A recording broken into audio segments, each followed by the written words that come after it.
Good morning, friends. Sorry for the slight delay.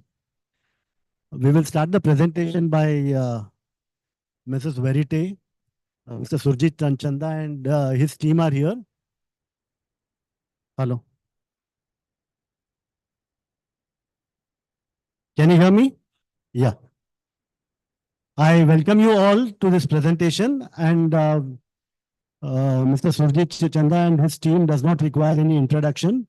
I'll straight away hand over the mic to Mr. Surjit Chanda to proceed with the presentation. Mr. Surjit.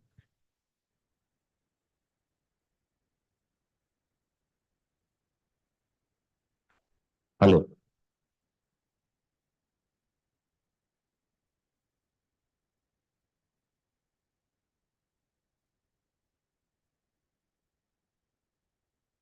Hello. Yeah. I think I'll stand here only because everyone can see me. Um, Good morning, everyone. And first of all, on behalf of my colleagues at Veritas Self Development, I would like to thank you for giving us an opportunity to come and present our case today. It's not, so our presentation is going to tell you what your property can make for you because it's a fairly expensive prime piece of land in Mumbai. It's not about which one is an option which is better, whether you should go with a developer or we should go for self-development. What we believe is that we should keep the facts in front of you. And of course, you can take a decision on your own eventually.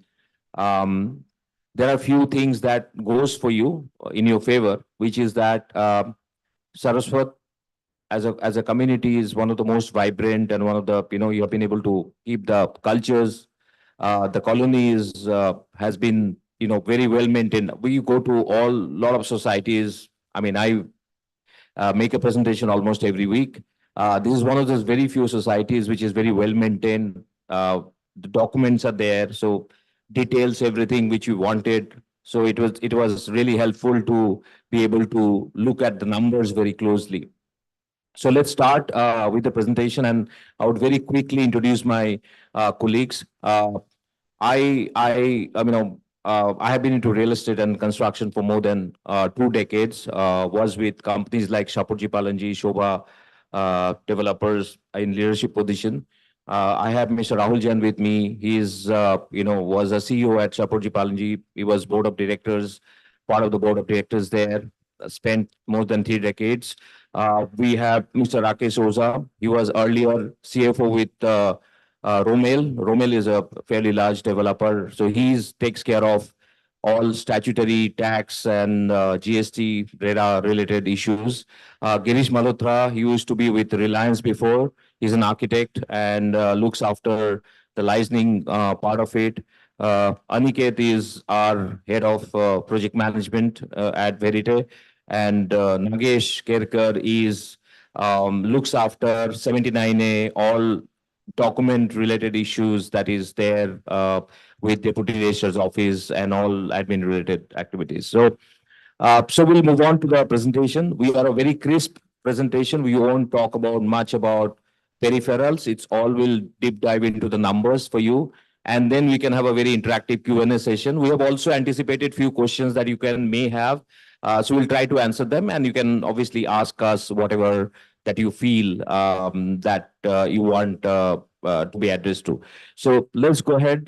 So go ahead, Aniket.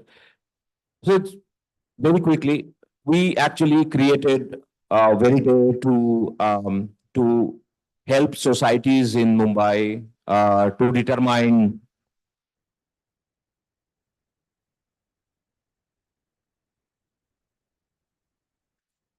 Okay. So is this is, I think, full screen mode, right? This is the full screen mode. That you have to minimize, na?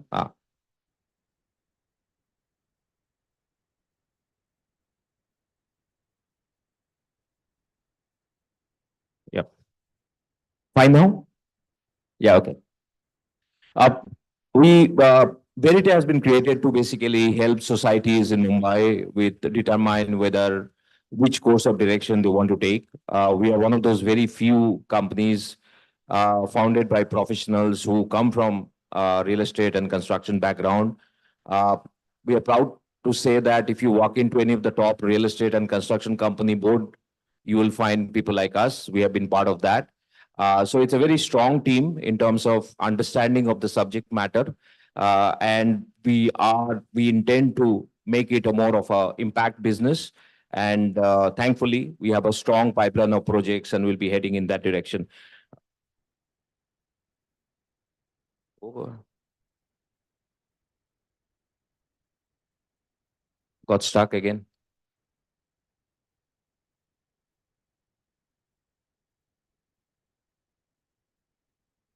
Uh, our USP is that we actually provide you end-to-end solution, right from feasibility to OC, including capital raise, which has been the major concern in self-development projects.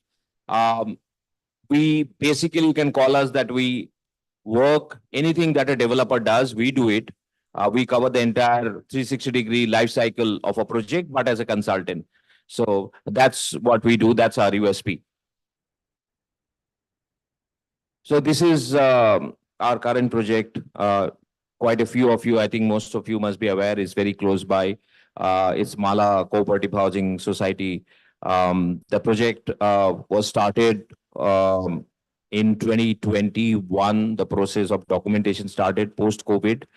And today we are, construction is there. It has come up plinth, and now the podium construction work has started. Projected completion timeline is around 2025. This is going to be the most very unique project, one of those very few green buildings in this area, with every apartment has a balcony. And of course, the amenities and specifications, there's no other project in Santa Cruz West, or in fact, Khar Bandra, which is when match the specification of this project. We can deep dive into that, but as of now, just wanted to show you. So go ahead and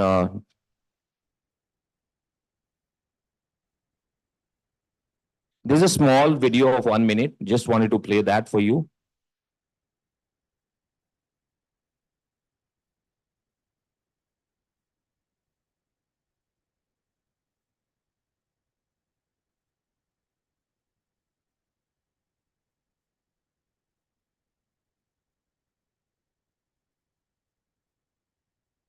We at Verite Self Development are extremely proud to be associated with Mala CHSL as development management consultant. Redevelopment is a lot of responsibility. My name is Madhav Dhaneshwar. I'm 91. Well, the building was in a very poor conditions, particularly since the floods of 2005. It was deteriorating fast. There was no other alternative actually unless we go into redevelopment. We found Surjit Chanda's company's approach was more professional. They had a good team of people that followed transparent deals. His architecture team, his legal team. I'm Nikhil Mogre. I'm 63 years old. I'm the secretary of Mala Cooperative Housing Society. We here since 1995, that's almost 26 years. We had initially gone for redevelopment through a builder because the building was old in a bad condition. Mainly is a proper transparent guidance, not hiding facts, being open of what is available, what is not available. They had a full team ready with a lot of experience, all with good technical background, sound technical background. We found as a complete unit who could help us take it in the right direction. Some issue with the audio at the end, but let it be. Unfortunately, Nikhil ji passed away, a couple of years back, but he was a staunch proponent for self-development. So we'll move on to the presentation now. So this is about now getting into the details of your project. So this is the location, and obviously you all know about the salient features of the project. These are the two plots and the RGs which are there. So we have taken 12,045. So we have not taken the RG for consideration. We have a number which is with the RG also, but when we deep dived into the technical aspect of it, when you're in earlier approved plan, the RG was still being shown as RG. So while the BMC has not taken over the property, but there is a question mark about whether you should get the benefit or not. While some in BMC says that you may get it, some says that there is a question mark. So what we thought that it's better that we do a conservative number. Let's look at the numbers without the RG. Tomorrow, if you get that, good for you, and we can actually. So this is without RG being there in the FSI, and the FSI statement has been prepared accordingly. So this is the project schedule. This is considering that the entire project is going to be done in one phase. If you go for self-development, if there is a developer, obviously, I think he would like to do it at one shot because that saves a lot of hassle on their part. But if you go for self-development, then obviously you can, think of doing it in phases, considering certain amount of challenges that you have in terms of super senior citizens and senior citizens being there who may have to be relocated at a phased manner. So the project schedule is complete is around 5 years, which includes your pre-project paperwork, and during the construction time has been taken as 48 months.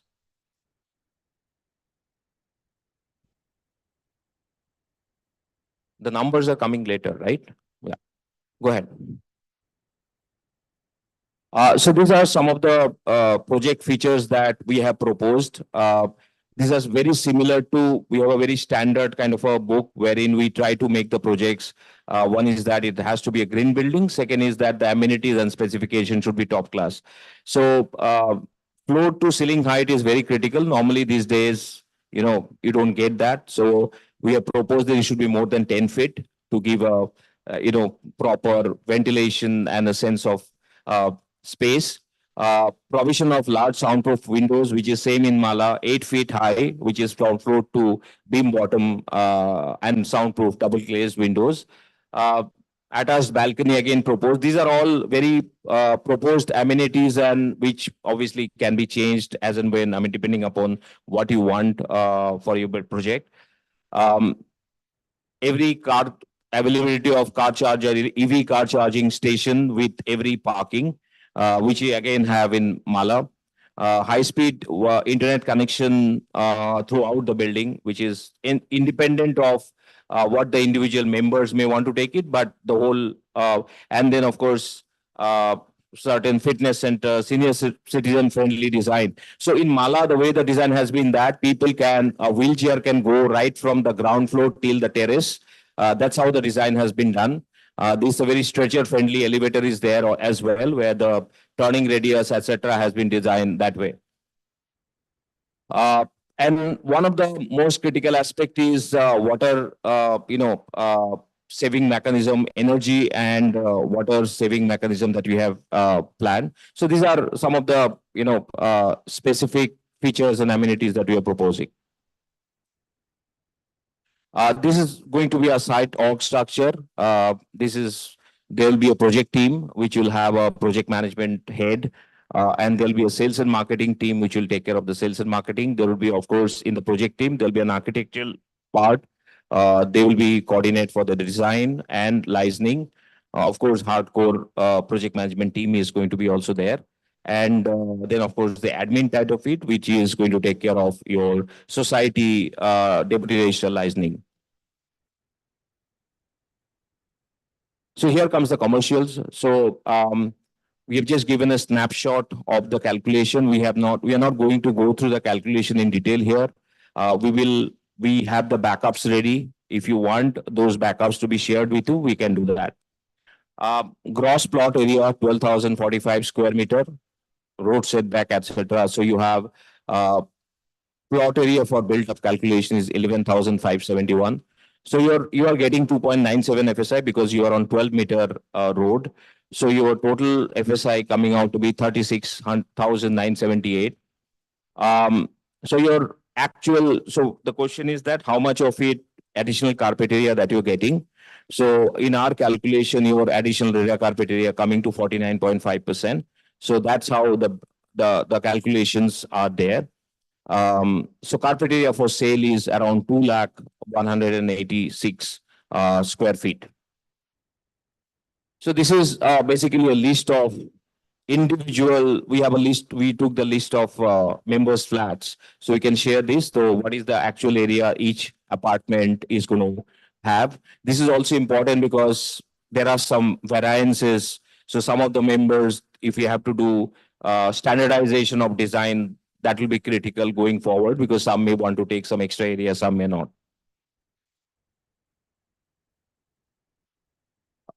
This is the cost sheet. The total project cost estimated is 748 CR. So the TDR fungible and additional FSI purchase is going to cost 125 CR. MCGM premiums is around 116. So basically the premium and approval cost itself is approximately 241 CR. Your miscellaneous is 10 CR, which is basically towards, again, BMC expenses and other statutory expenses. Professional fees, which architect, R fee, and all other professionals, GST, legal, is around 94 CR. These costs are all including GST. Other overheads, this is the provision we normally keep, around 8 crores. Rent, brokerage, shifting charges. So we have considered rent at 140 rupees per square feet on your existing carpet area. We have considered shifting charges to and fro, 30,000 rupees. And we have also considered 2 months of brokerage because normally when you go and shift out, you also have to pay brokerage. So sometimes if you take a longer duration, 3 or 4 years, you have to pay 2 brokerages. So that's what we have considered for every member. So rent, brokerage, and shifting charges, it's 73 crores. Construction cost is around 233 crores. Construction cost has 2 components. One is the superstructure component, which is at 3,500 plus GST. I'm just sharing the number because what we have assumed. We have also assumed that members' flats are going to be finished, but the other sale flats will be bare shell.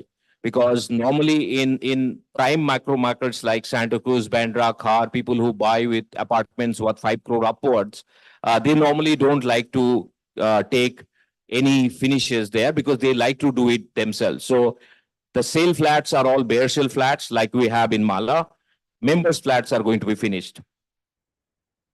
And there is a podium cost, which is separately incurred. So your total cost is 233 crores. Marketing cost is 2.5% of the overall revenue. It's linked to the revenue, which will show you.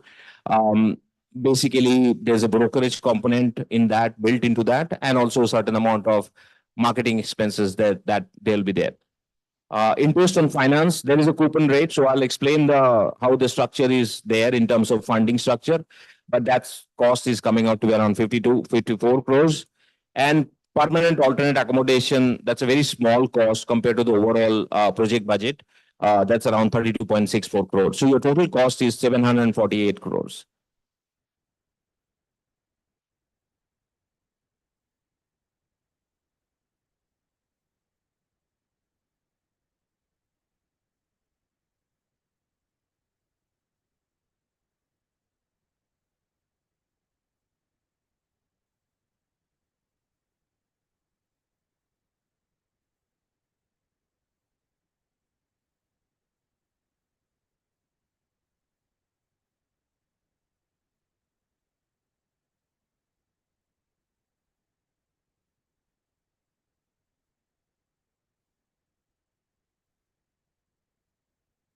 So numbers are not visible, is it?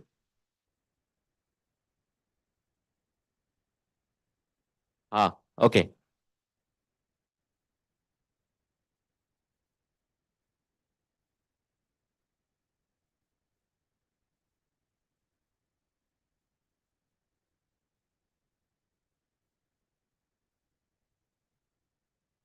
So your cost is 748. So go down. So this is the revenue statement. In revenue statement, what we have considered is we have kept 20,000 square feet for members to, it is obviously optional to take it as an absolute discounted price. The current market price in Santa Cruz West hovers between 55 to 75,000 rupees a square feet, say average around 60,000 for a prime piece of apartment.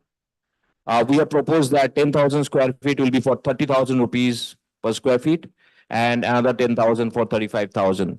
So this also obviously goes to the benefit to the members who come in early and tries to buy additional areas. So this has been done to keeping in mind that, some people may want to take 50, 100 square feet. Obviously that will be a standardized calculation, but this is around 50% discount from the market price that is there currently.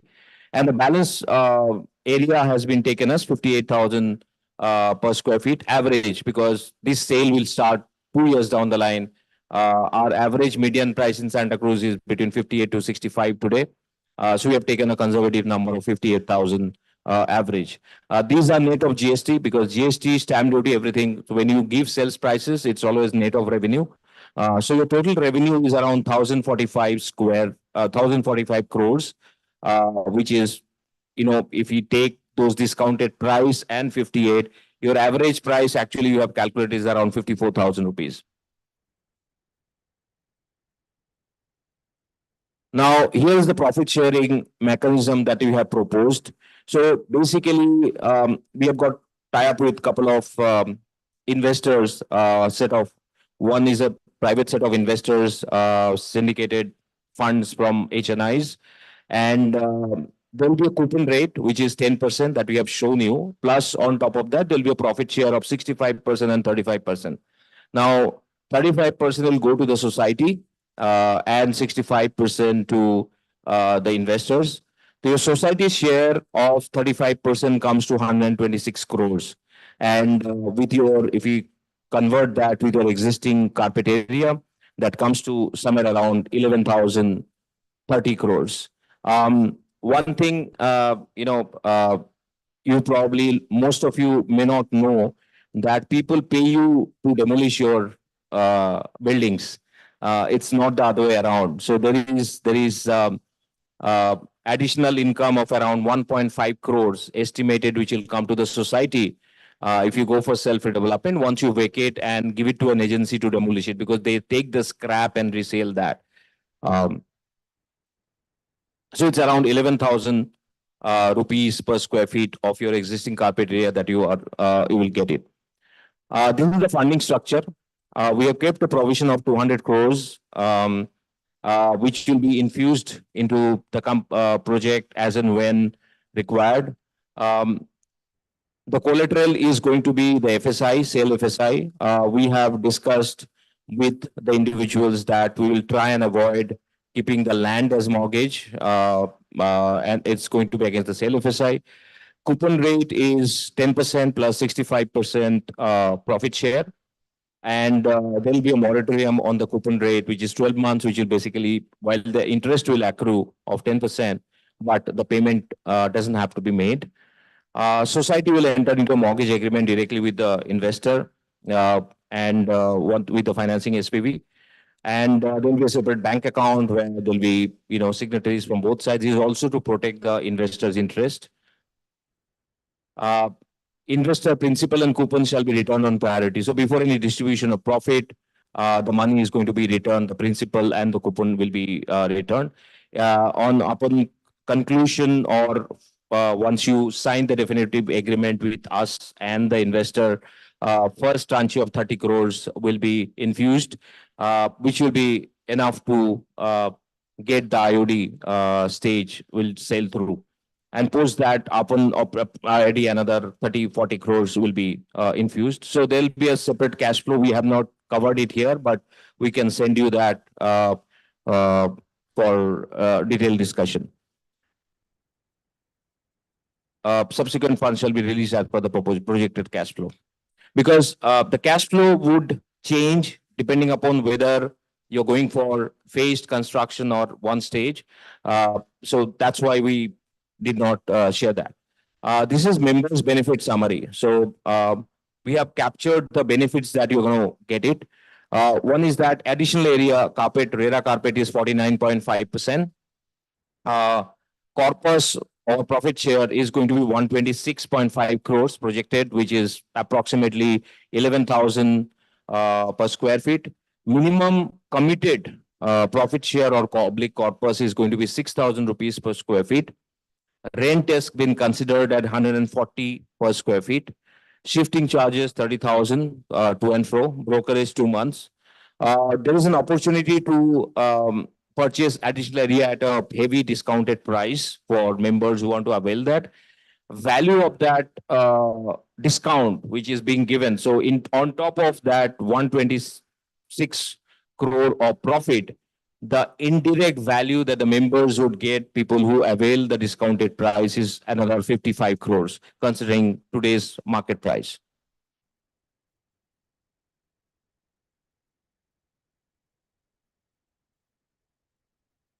So this is a calculation we have done for you to understand that that what happens if you go with a developer and what if you do it yourself and take the benefit of that profit. So what we have done a simple calculation. What if you get, say, corpus from a developer, which will be hovering between, if you recall 1 year back when you had come, we said that it will be between 3,500 rupees, because that's how they can't give more than that. So you consider as 3,500 rupees per square feet and your 11,000 rupees per square feet. So what happens if you get that money, put that in an FD of 6.75%, and after the project is completed, whether the corpus that you receive from a developer is sustains you to be able to take care of the maintenance fees. Because let me tell you, once a developer builds it, obviously they have to build it in a way that is they can attract a certain level of buyers. More the so-called premium building they make, they would try to sell it at a higher price. So obviously they'll have to give amenities which is going to be very maintenance heavy. On an average, these maintenance go upwards of 15 rupees a square feet to as high as 50 rupees a square feet for super premium projects. So we have considered, because taken the average from what we are doing at Mala as well.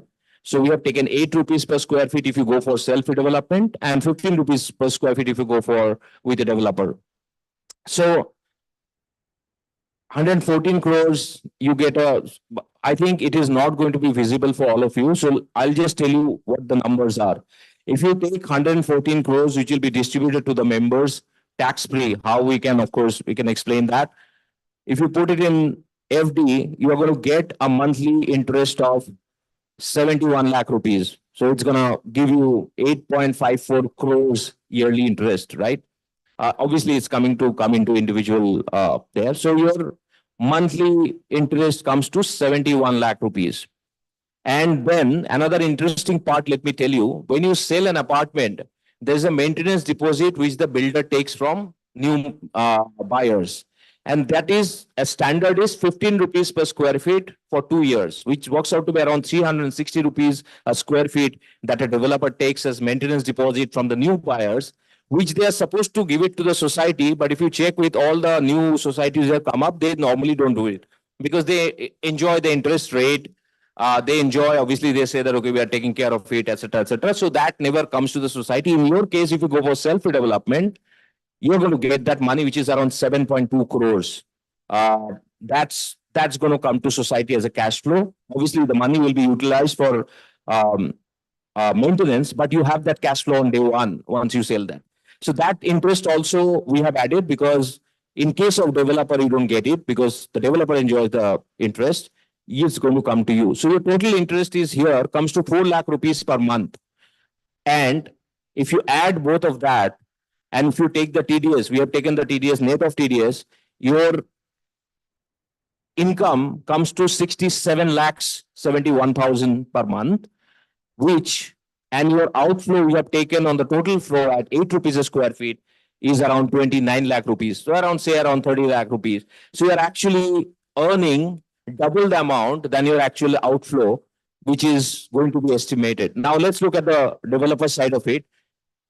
You will get around 3,500. You'll get around 3,500, and that would be around 40 crores, which is 40 crores is what you will be getting if you get 3,500. And that interest comes to around 22.5 lakh per month, against 71. So almost one third, less than one third.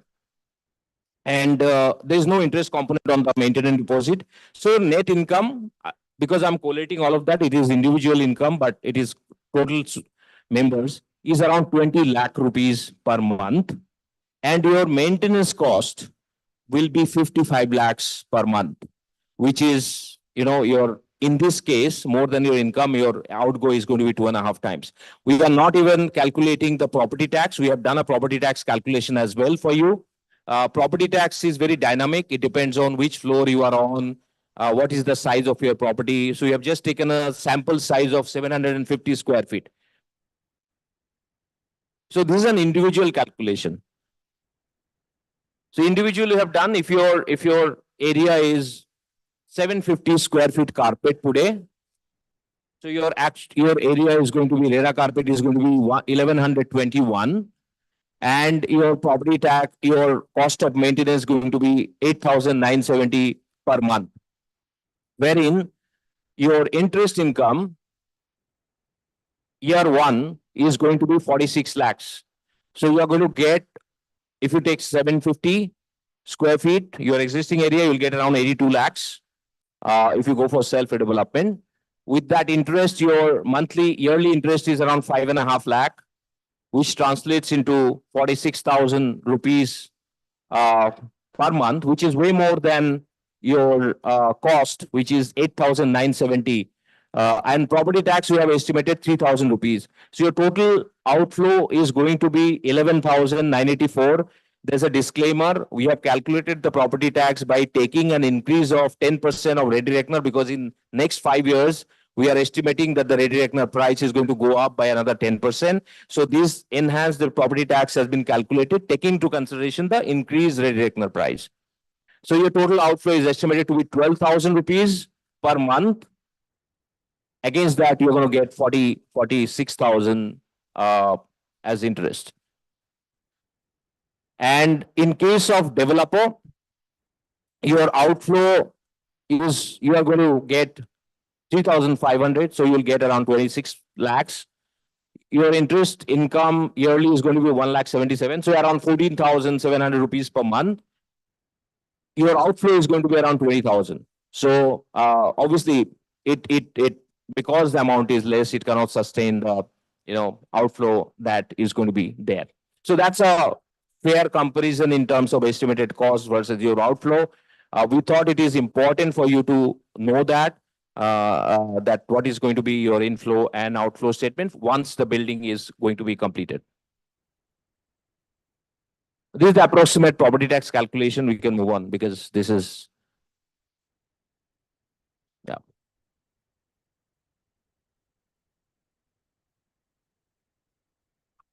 So there's some of the, this we all know that, but just quickly highlight that.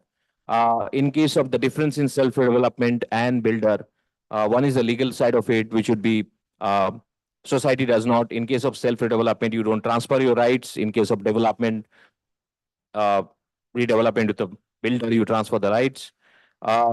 In case of self-development, one of the, we call it the most important part is that you have control over the design, planning of amenities, and of course, the construction and the sales. Because tomorrow, if you decide that, okay, majority part of the sales, there's a huge community of Saraswat around the world, they want to come in, they want to buy it. You have the opportunity to work that out for them. But in case, obviously, a developer would like to do it the way they see fit because they're going to invest in the property.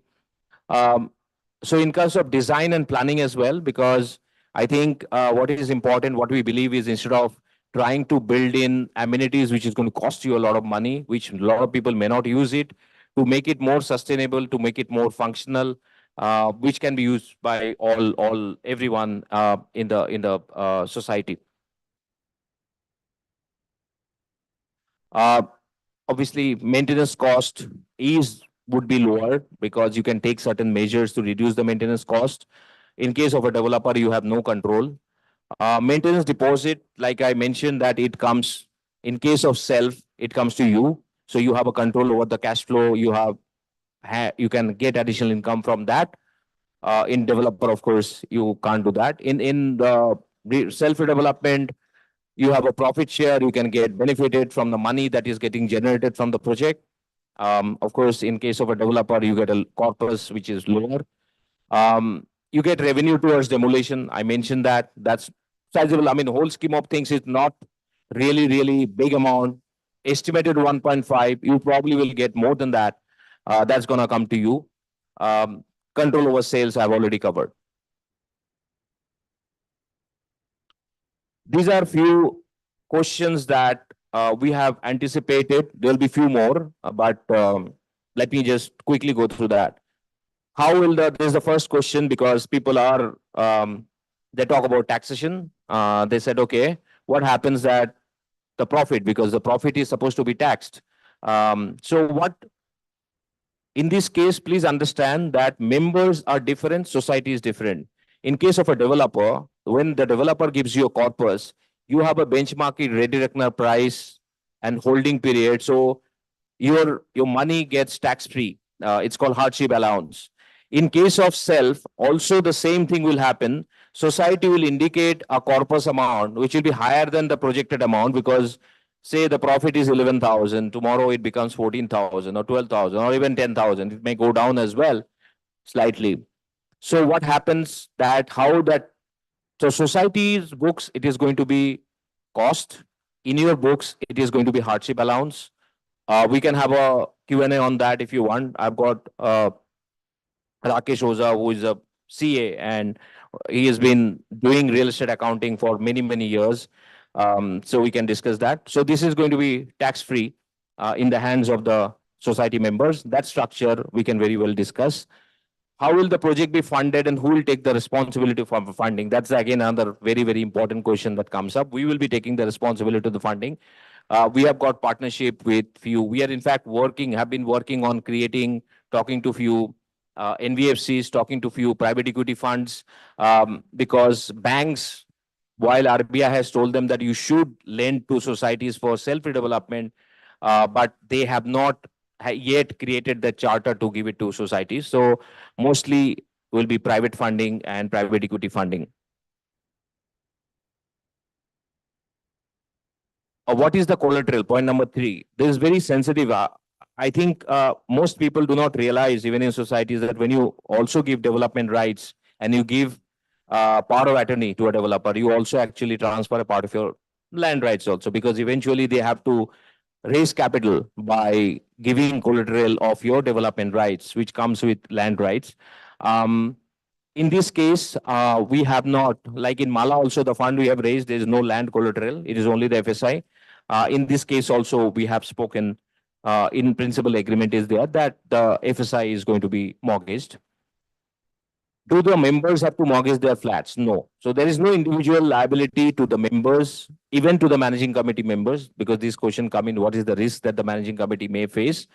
It is as good or as bad as it can happen, even if you go with the developer, because something goes wrong, members can always, file a suit against managing committee that, okay, the developer selection has not been proper, etc., etc. So the legal or any sort of exposure is equal. There is nothing different in this case.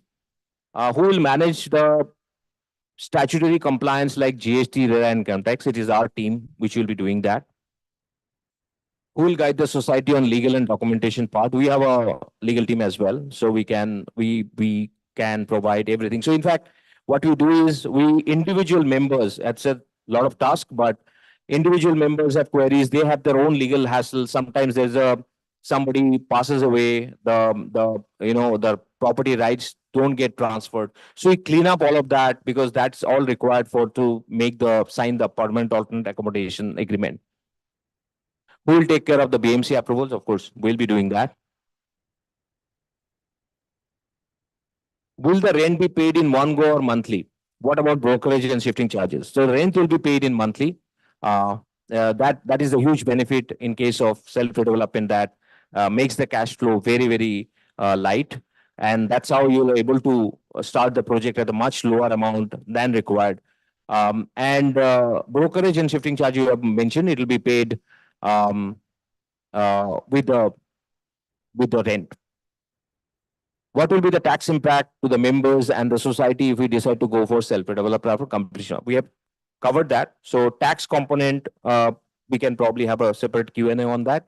So profit will be converted as corpus and be booked as expense on society's books, and rent over and above the actual. So if you take rent and you don't utilize that, obviously it will be taxed. But if you take the rent and you are living in a rented premises, if it is equal to whatever that you're taking from that, it's not going to be taxed. In case of any member purchases extra area, will that be taxable? Yes. Tax means that the GST and stamp duty obviously have to be paid. Sometimes some certain members may decide that I'll not do registration right now. There are ways to avoid the GST, but well, if you do the registration after the OC comes in, well, you can save that 5% as well. When do members vacate the premises? Members vacate the premises after IOD comes in. You never vacate premises, because condition of CC, commencement certificate, is that after you get the IOD, the biggest condition is that you have to vacate your premises, demolish the building, make it a level ground, then they come and they give you CC. So that process, depending upon size of your project, would take around 3 to 4 months time at least. So you will be, and also for people to, depending upon what kind of phased approach if you take. So so you'll be only shifting after the IOD comes in. How will the initial capital be raised? So initial capital is part of the overall funding, because let me tell you, the challenge is not raising capital after you get the IOD and CC, because by the time your project doesn't have any risk. So anybody who is giving you money at the beginning has got maximum risk, because there's nothing. The FSI is only on paper. There's no FSI is there. FSI comes in once you pay for the premiums, once you get it. And by the way, okay, who will monitor the progress and quality of the project? It is us who will be doing that. On top of that, there are a few things that we would like to tell you. One question would be that whether in case of self-development, the premiums are paid because you have the flexibility to take installment scheme from BMC. So it is paid in installments. Reason being, it reduces the overall debt burden on the society, and you can take it because it's hardly, you have to pay 10% and you get the sale area. So you can actually start rolling that money much earlier. And number two is that we have not considered the additional benefit that the government has. The GR has not come in yet. We are expecting before the assembly election, it should come in, which is in October, the elections. That which will give you 10% additional FSI plus a substantial discount on the premiums. So in case those things come in, the numbers are going to be much, much better, which will give you a lot of leg room to probably buy more area in a much more discounted price. So this is, and we have property tax, we have already discussed. Maintenance charges, we have taken 8%, 8 rupees per square feet. How much additional area is 49.5%, RERA carpet area. So this is our presentation. We have kept it, the numbers like very, very focused. So we'll be happy to answer to any queries that you may have.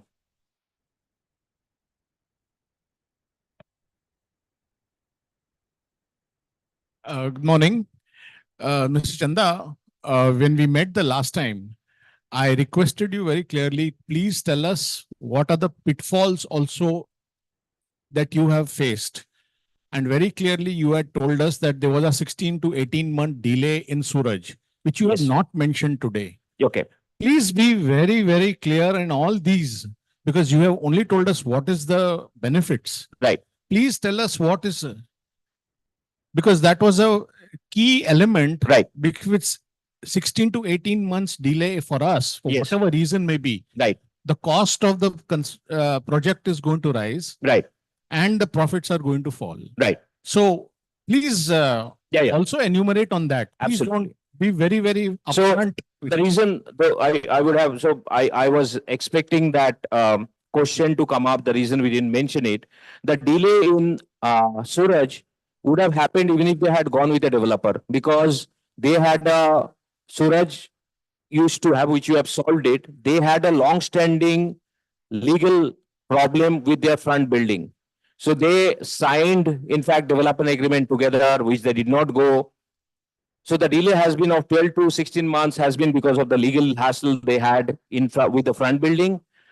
Irrespective of whether it's self or with a developer, that delay would have happened.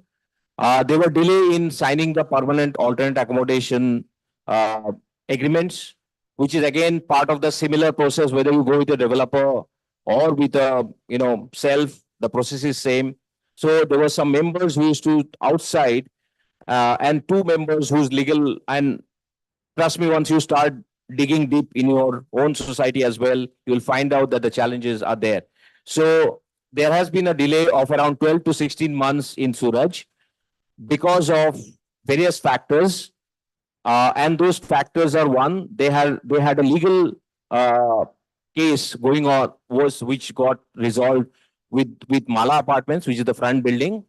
And second was slightly also 2-3 months delay because the members who were staying in the US could not take out time to come and sign the PA. They didn't want to give a power of attorney to anyone else. So that's the delay that has happened. Now, about the risk in self-development, let me just touch upon that in both sides. Hello, can I interrupt? You have a legal team, right? Yes. So how did your legal team not see through this? This is all very apparent. Any LLB out of college can figure this out. Let me. So why did you advise? You are the advisors, right? Absolutely. So why did you advise them to sign the agreements and vacate the flats and all that? And you are saying 16 to 18 months delay. When I walk past that site, I don't think anything is happening at that site, because a building right here at the corner, which is now into the 8th or the 9th slab, right? And I think it'll get far more faster completed, right, than Mala. Right. So I'm just wondering, you have put down a whole lot of capabilities. Do you indeed have those capabilities? Okay. Can I answer Yeah, please. that? Yeah. Yeah. Okay.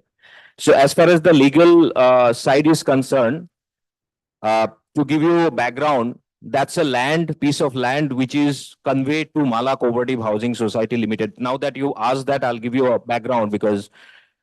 And Lopa did not have any conveyance on that, which is the front society.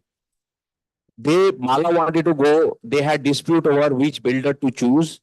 They had dispute over the quantum of money they all needed. So those were all known when we had got into that.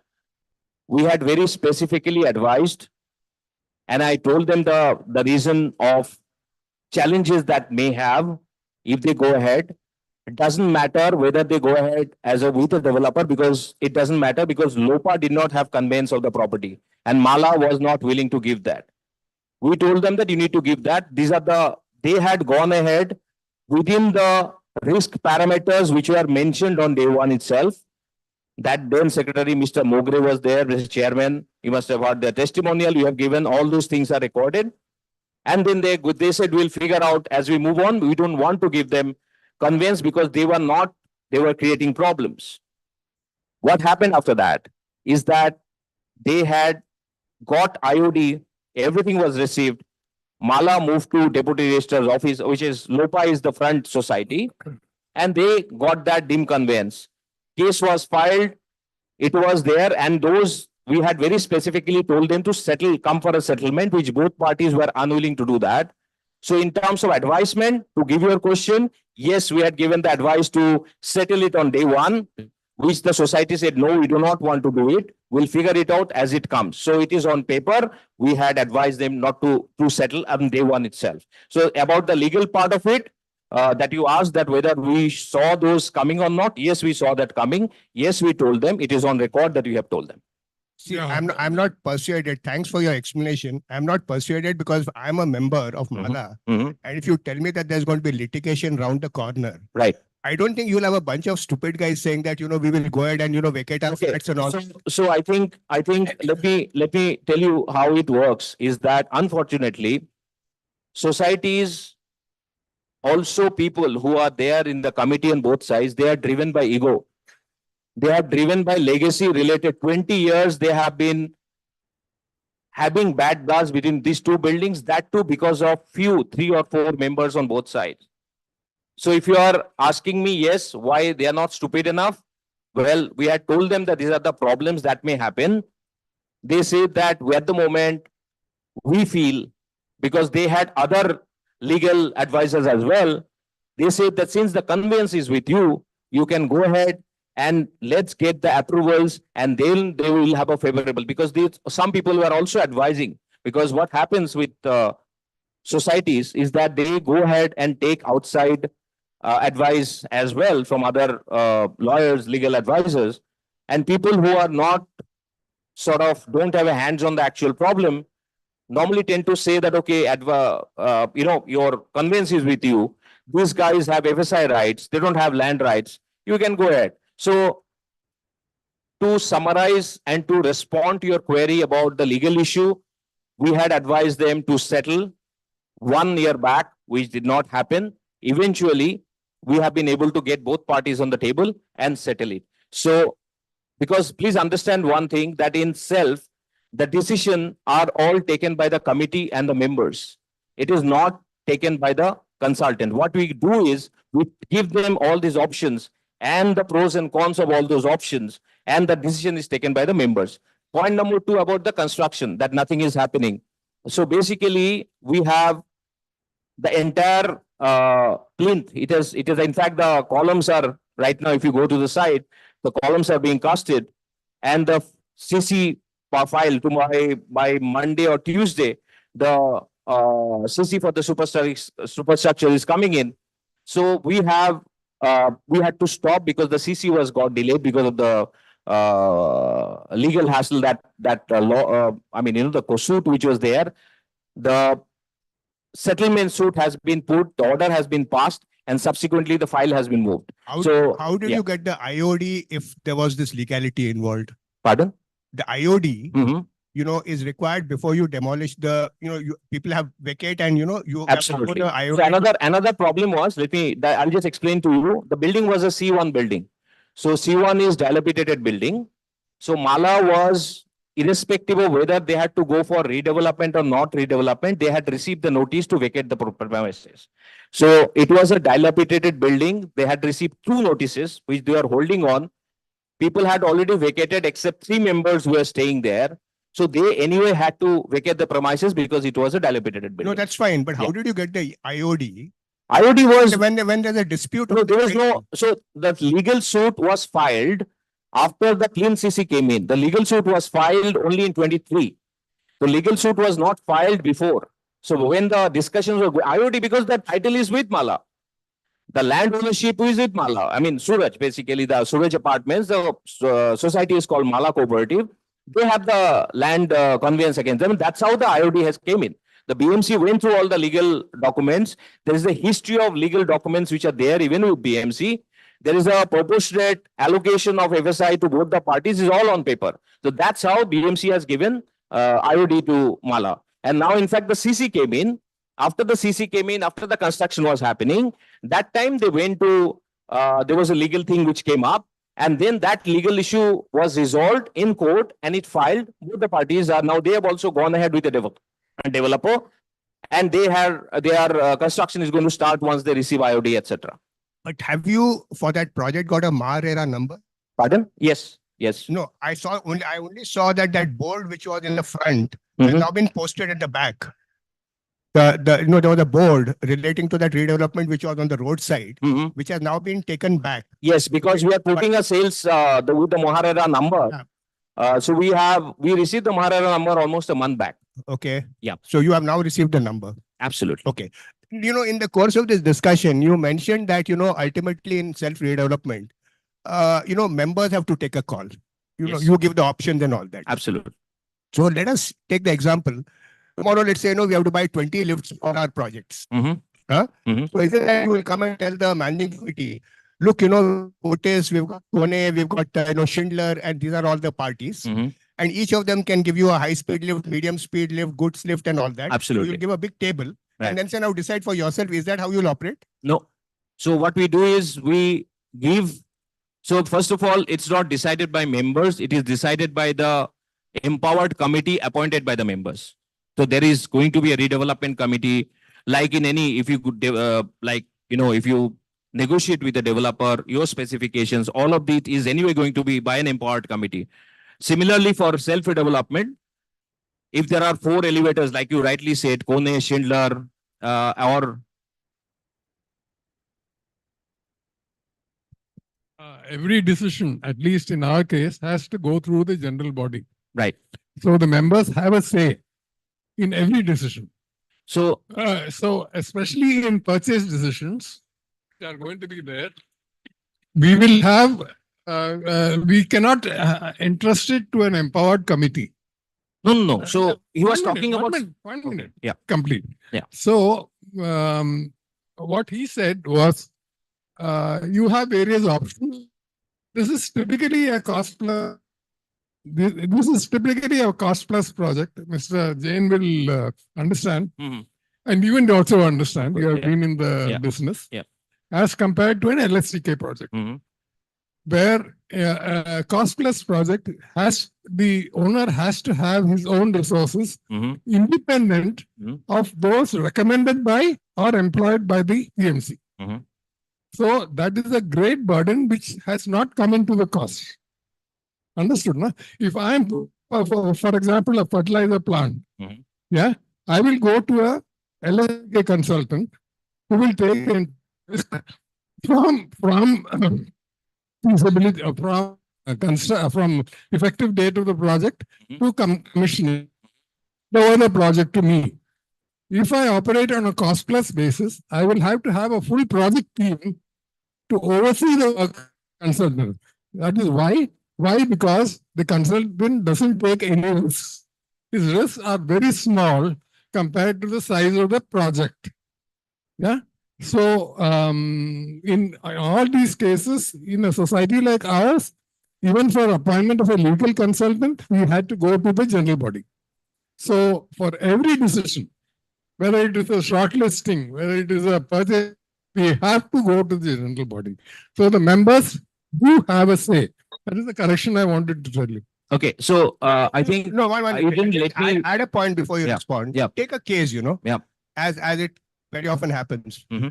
The contractor comes and says, "Sab or reti, kuch ban kiya hai, some mining and all that. So, now I have to buy, by paying some speed money or whatever it is, Mhm. right? And the cost per truck, which was 10,000, now goes to 20,000. Mhm. And we require 50 trucks. Mhm. So somebody has to approve that additional expense of, let's say, 10 lakhs of rupees. Mhm. Who in the committee will, have that authority, and who will take that responsibility? Okay. So first of all, you are assuming there are certain assumptions. ಅದು ಇದು ಓದೋದ್ ಬರ್ತದಲ್ಲ ನಡಿನೋ ಓದ್ಬೇಕು ಅದು ಓದಾಕತೀನಿ ಅದ ಕೇಳಕ್ ಕೇಳಿಸ್ತತಿ ನಾನೇನ್ ಕೇಳ್ಬೇಕು ಇಲ್ಲಿ ನೋಡ್ಕೊಂಡ ಕೇಳ್ಬೋದು ಅಂದ್ರ ಅವು ಮೆಸೇಜ್ ಬರ್ತಾವ್ ನಡಿವ್ ಇದ್ರದ ಆತು ಇನ್ನೊಂದ್ 10 ಮಿನಿಟ್ನಾಗ ಆತಲ್ಲ ಆ ಬ್ಯಾಳಿ ಒಗ್ಗರಣೆ ಹಾಕ್ಬೇಕು ಚಪಾತಿ ಲಟ್ಟಿಸ್ಬೇಕು ನಾ ಕೊಸಂಬರಿ ವಿಷಯ ಮಾಡಂಗಿಲ್ಲ ಕಾಕಡಿ ಹೆಚ್ಚಿಡ್ತೇನಿ ಹೆಚ್ಚಿಡ್ತೇನಿ ಅಂತ ಬೇಕಾದ್ರೆ ಹಾ Can I? Yeah, please. Okay. So let me just quickly lay down the process. I think so. Our role is to be on your side. So first of all, you should only go for self-development if you feel whoever the agency you appoint, you have adequate trust and you believe in their capabilities. So what happens is that I'll just take 2 minutes to answer to what you said. Just a correction. Trust is one thing. We trust. Trust deficit. The question is who has the responsibility. I was just going to trying to explain that. So I'll just take before you throw another question at me, I'll just explain to you what you mentioned about. So technically, the way the appointment of contractors and vendors it happens through a tendering process. That tendering process, there is technical evaluation, there is a commercial evaluation, and then we give our proposal and our recommendation to the committee that okay, this is first of all, let's not do a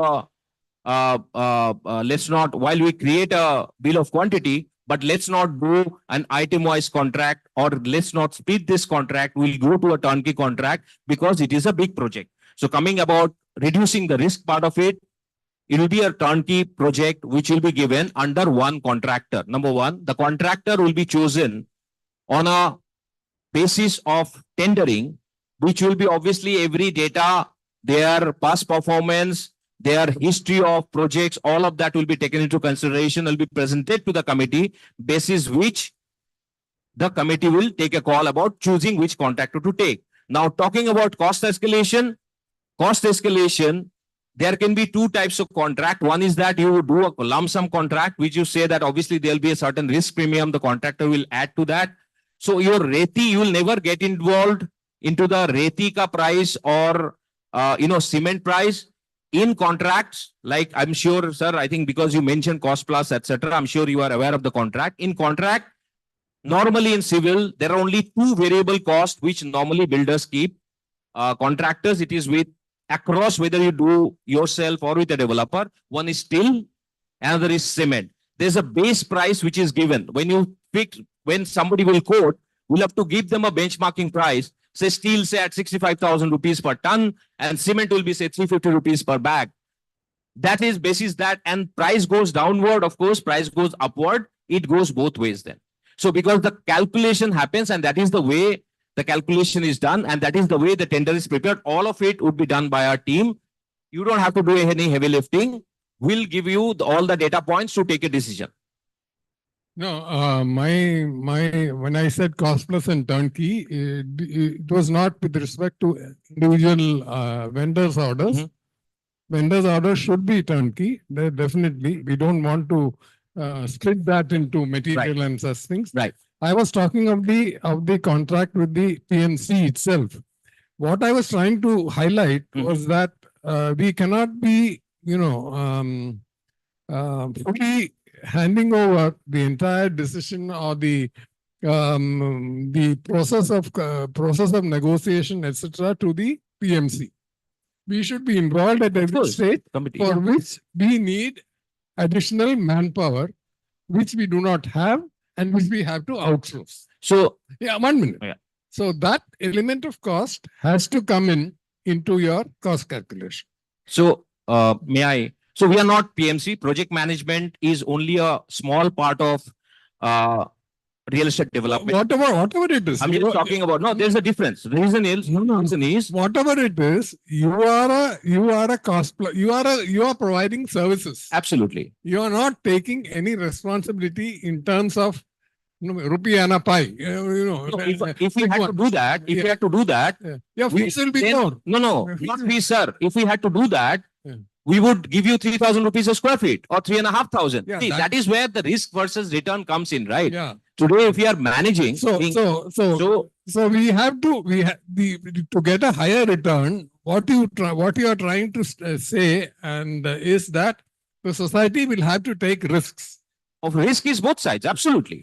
Risk, Yes. yeah. Yes. And for which, whether the society is empowered by way of manpower, resources, is something we should think about. So first of all, this whole assumption that you need another agency or manpower to monitor, because there will be no end to that, right? For example, you have your own CA.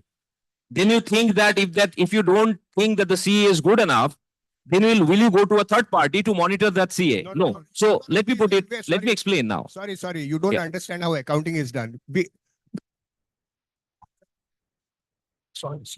See, today, for example, in our society, we have an accountant. We have a statutory auditor. Right. We have an internal auditor. Absolutely. So nobody is suspecting anybody. But our internal control requires that we have an internal audit which is done. We have a statutory audit which is done. Right. One is legal, one is optional. Right.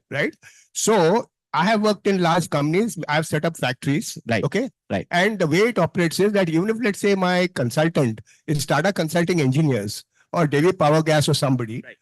I have a project team, comprising of people, who are, highly paid people, which Right. is my project cell. Right. Which monitors everything. Mhm. Okay. And let's say tomorrow, if they say that we have to import some equipment and all that, and they give some specifications, they have the capability to vet those specifications and say that this is okay. Right. So nobody just, it's not like a, on-off switch where I appoint a PMC and then say, okay, now, 4 years we go off to sleep. And then the PMC is allowed to do whatever they want to do. Okay, so I think can I explain that? So first of all, the capability part of it is what we come in, because we have the capability to deliver the entire project. We have got right from be it project management, be it taxation, be it approval, be it design, be it sales and marketing. All of us have handled the entire project life cycle of different kind of projects, be it residential, be it commercial, be it IT, be it retail, be it hospitality. Number one. Number two is that the way the process operates is that we vet, we do all the technical analysis that need to be done for any vendor. So there are two factors here. If you've seen the cost, how much is your construction cost in the overall 738 crores? Your construction cost is approximately 25 to 30% of a cost in Mumbai. People who you are focusing on 30% of that, which is very critical, of course, but that's the easiest part to maintain because there are processes and guidelines to manage them.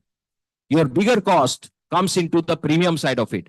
Your bigger cost comes into the other approval related mechanism managing the entire project life cycle. So when you ask that about having a team, what we are saying is that the team that you are talking about, we provide that service to take entire burden of your thing for coordination. Approval will always be yours. Sir, you mentioned about doing negotiation on your behalf. So normally what happens, I'll explain the process is, suppose there are 3 vendors. We do the first level of checking, cross-checking, cleaning them up, bring them equally. This cut, okay, this is our, because we'll give a budgeted price, right? The idea will be to bring them either below budget because there is always a contingency or close to the budget. Then these comparatives are given to you for taking a decision. So you don't have to... But one minute. Yeah. See, the point is that you might give a comparative chart, but for somebody to understand the technicalities you have provided in that comparison, right, requires a technical person, right? Well, that technical person that is why I'm saying that technical capabilities, we have that. No. So you are talking about an audit. No. I am saying that you will give, let's say, a chart. And if I've got you right, you're saying the final decision has to be taken by the society. Right. Which would mean, let's assume, I am the concerned Absolutely. member authorized by the member. Absolutely. So I will look at that chart. Yeah. Now I have to understand what you're trying to tell me in that chart and then take a decision. So if tomorrow you come and tell me that, look, I think Otis is good. A technical guy might ask you 200 questions and say that, why are you saying Otis is good? Schindler is better. Right. It could be maintenance cost. It could be, post-installation, some reliability and so on and so forth. Right. So the point is that, today as a society, we will not have, one, the wherewithal and the skills. And two, even if we have, all of us are either, retired, who want to go 4 months to the US to, say, be with their children, or people like me who are busy, who can't spend time. So I'm neither on any committee. Right. Right. So in that case, you are virtually saying that, I give you a paper, you sign. I give you a paper, you sign. Sir, may I ask you entirely? So may I ask you what happens to a developer late? In a developer agreement, right, all the specifications. Now, for example, here, see, you have not given the workings to us in advance, so I really can't comment on the correctness of your assumptions and numbers. But if tomorrow, let's say, if a developer were to, let's say, give you an agreement, he'll give you all the specifications he's going to deliver, quality of construction, everything. You sign an agreement. Whether that amount is big, small, that is beside the point. I will know that, he is going to give me this much of additional area. Right. This much of corpus. Right. This much of, let's say, rent. What about the elevators? You were mentioning about elevators. I'm not bothered about it. Exactly. So now the point is... One minute. No. You've not got the point. Yeah. The point is that if here we are going to have, let's say, 180 or 185 flats today, given an FSI of 2.97, assuming the flats are of the same size, we are going to have another 360 flats. Right. So those 360 flats have to be sold. Right. Now, when you sell those flats, as far as the builder is concerned, and he's taking a responsibility on him to give you, let's say, a certain corpus and other promises. Right. He will ultimately look at the market and say, what kind of flats I have to, construct. Absolutely. So that I can sell them. Absolutely. And when he gives me the specifications, he will tell me that, let's say, he's going in for Schindler lifts, there'll be 4 lifts per floor and all those things, which as a buyer, if I'm going to go, forget redevelopment, if I have to go and buy a flat, I will ask 200 questions, right? Like for example, yesterday I was with L&T Construction. Yeah, the day before yesterday. Yesterday I was with Rustamji. So I can ask those basic questions. But tomorrow, if you say now you decide which lift I should buy and why not this, why not No, that? sir, I was coming there. So I'm telling you, so tomorrow, say you go with ABC L&T. If L&T is doing your development, and L&T says that we are going to give you, normally the specifications are kept this way. Elevator, Kone or Otis or Schindler, right? They're not going to mention speed per second, right? They may Let me- not. But, Sir- but L&T being an established, let's say, builder, Right. with projects going in Crescent Bay, in Sivri, in Mahim, and so on and so forth, you expect that, let's say, as a reputed builder with Mhm. several projects, not only in Bombay but elsewhere, they will give lifts to you Mhm. of a certain configuration which meets the requirement. Right. So therefore, I'm going based on the confidence I have in the builder. So no. So let me, sir, I'm not. See, trying here, to- here, here, what you are no, trying no, to- one minute. Here, I am the builder. I am taking the responsibility. So- What will be your fees like? So may I? So No, may I? just hear me out. Just hear me Yeah, out. yeah. I am only paying you fees as a professional, right? Right.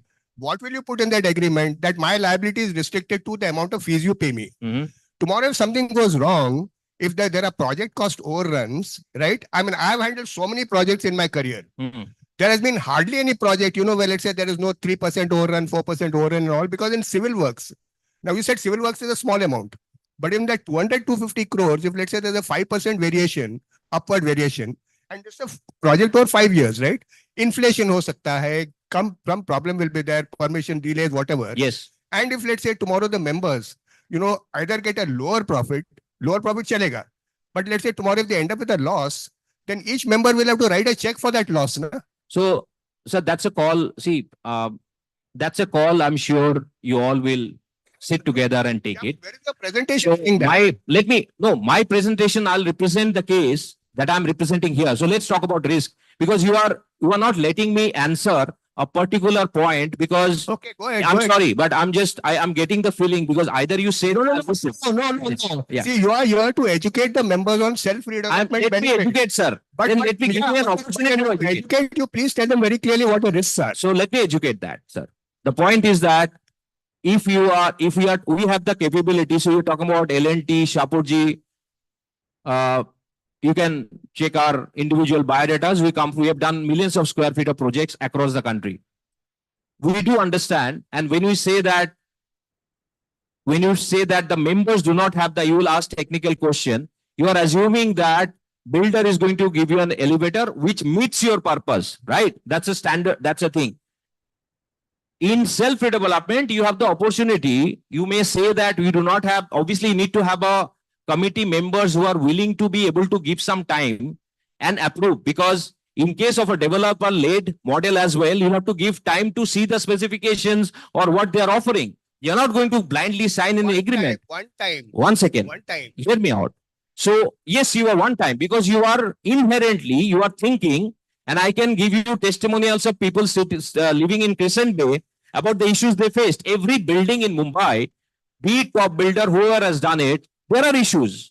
And if you're saying that it's assumed that you sign a deal and the developer is going to give you that, obviously that's a trust you're putting on the developer. So that's obviously your call that you are giving that trust. On the other side, if you go for self-development, you'll have to obviously appoint an agency who you believe can deliver it for you on the technical and commercial evaluation of all the vendors, and bring it to you and saying that, look, guys, this is what the parameters are. We suggest you go ahead with this guy, because we don't come, because we also create a specification. We have a specification ready. I didn't show that sheet because that's a long sheet, which is anyway going to be attached. That these are proposed specification. So when you sign with us as well, before that, we give an exact set of specification and the process document, how the project is going to be handled and what is the particular scope and services of Verite. So it's not that you sign a piece of paper, we have a 50-page, 100-page document, which will have everything laid down. Do you have a document which says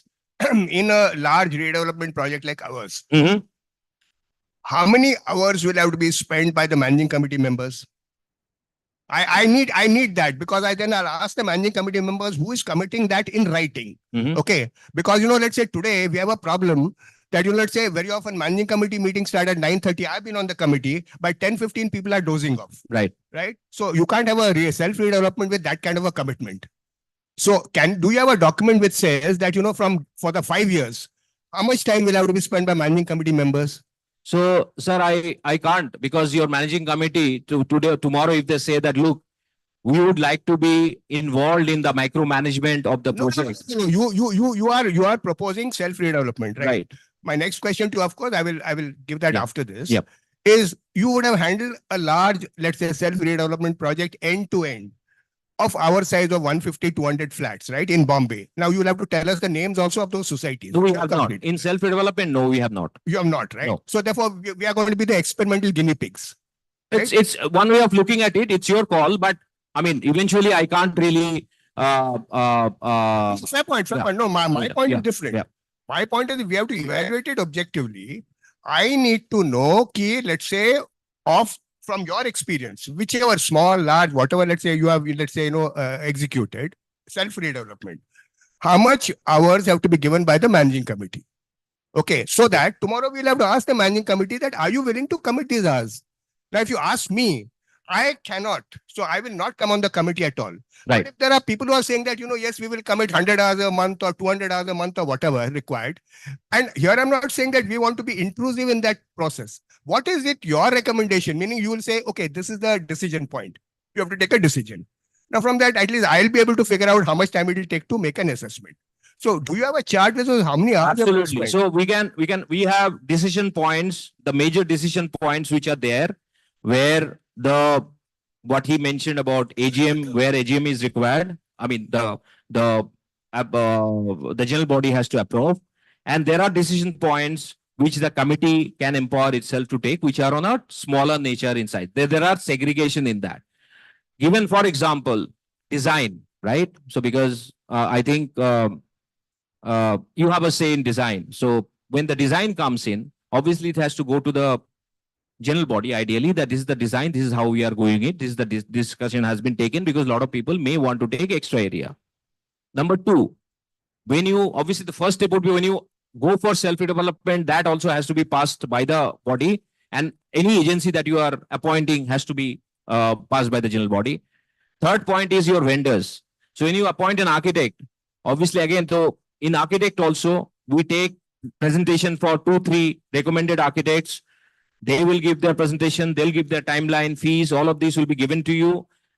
This is what, and obviously you are being part of that process. I'm sure you've been doing that. Fourth is the major one comes in, which is basically is the construction, the vendor. The construction vendor, again, I explained the process to you. Those are the main touch points where the general body comes in and then gives approval. Other than that, on a regular basis, once those decisions are taken, it's all about then review.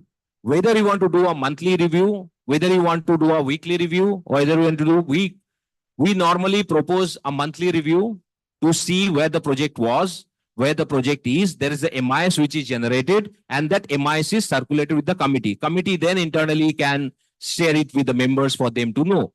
So this is how, so talking about the timing that you are talking about, the involvement of time is at the pre-project stage is much more than post-project, because once the approval comes in, everything is basically very standard, and where committee's requirement, like if we talk about moving file from one table to the other, the committee doesn't get involved. It is our job to coordinate and keep updated that, okay, this is the update, this is the stage, and movement of file you can actually see on BMC portal anyways. So the question that your involvement of committee is not as much as you think it will be. Obviously, if they say that, okay, once, depending, if the committee says that, look, we would like to have a twice a month meeting and to do it little more micro and initially 15 days. So this is depending upon, but we suggest that once a month review meetings.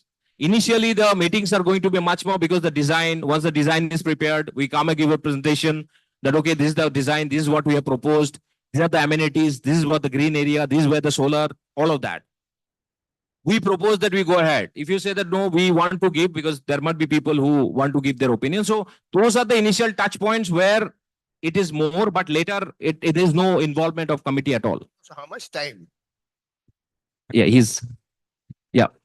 See, let us take a situation where we have a project with a reputed company, like, for example, any company, Indian Oil, ONGC, whatever. Right. They appoint a consultant or a project management consultant whose credentials you cannot find a fault with. It can be Bechtel, it can be Uday, it can be PM, it can be Power Gas, all these people.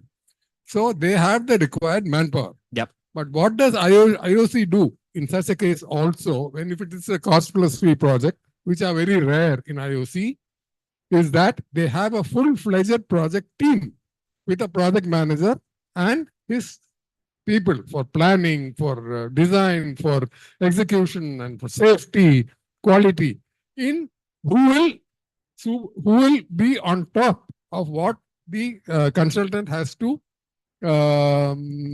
provide.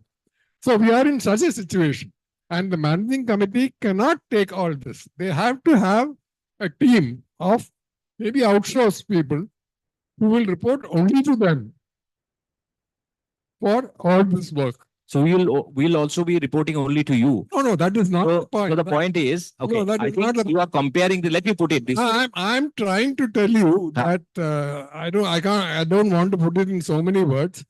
There has to be a team which oversees your work. Okay. So Technically, it's something that there is always will be different opinions. So we can always discuss, and I think we are sort of, because I cannot imagine that Mr. Chanda will be there during the execution of the project. the team. It is not. It's a so you will have a project manager who will have the. We had shown the org structure also. Understood. We have people who are for different functions. Yes. People who are responsible. People who would be coming in, stepping in as and when the particular functional requirements is there, and there'll be a project coordinator who will be putting all of that together. What you are trying to say is that who will be monitoring our work. Exactly. Right. No, so the point is that, and we need a team for that, not one. Because the stakes are high, no? Right. So this is, I think I could probably give you a complete process and respond rebuttal to that, but that's something, I think it's a management decision by the society, and which is obviously you will have to take a call. But to step one itself, to go for self-development, means that you have to decide that you are like what he is mentioning, that we need to make committee will be committed, or the committee will be willing to take that, or the members themselves. Because by the way, it's not only committee, members will have to take a decision whether to go for that, because you'll have to support the committee as well. It may sound very, I'll give you an example. If you think if you go for self-development, you'll have to think that there is no builder, so there is no one to blame, right? So because when there is a developer, you can always blame. You get a substandard flat, you have no recourse anyways. You can blame the builder. But in case of yourself, you have to support it, and you have to understand that the risk, that is, we are talking about delay. What happens if the project is delayed? There's a cost escalation. What cost escalation? If there is a 5% increase in construction cost, the cost may go up by 10 crores. Your profit share is 35%. You will get 3.5 crore less than 114 crores. The point is, irrespective of whatever that you may see, the risk versus return is way more in self-development. But if you do not have people within the team who can give at least time on a weekly basis to go through the proposals given, because I'll tell you one thing to come to your answer. The way we have structured, you will not find another company like ours in Mumbai in this space. Reason we realize that the problem that you are mentioning about do you have all the functional expertise? Question number one. How can we trust you that your functional expertise is good enough that I can trust you, that you will be doing a good job and giving it to us. You can always keep a third party. You can always keep a third party, one person saying that, look, this is. I would like to correct you. It's Yeah. not a question of trust. Right. Please remove that from your mind. We trust you. There is no trust deficit at all. Then trust the process, sir. No, Because- I'm saying that, see, we are all accomplished in the professionals. I'm not denying that. But as a society, as a member of the managing committee, we are responsible to the members, and so much of money is going to be spent. Yeah. And so many agreements are going to be made. Sir, We are so answerable. absolutely. So we should be able. That's where, we that's should why, be able to. yes. Yeah.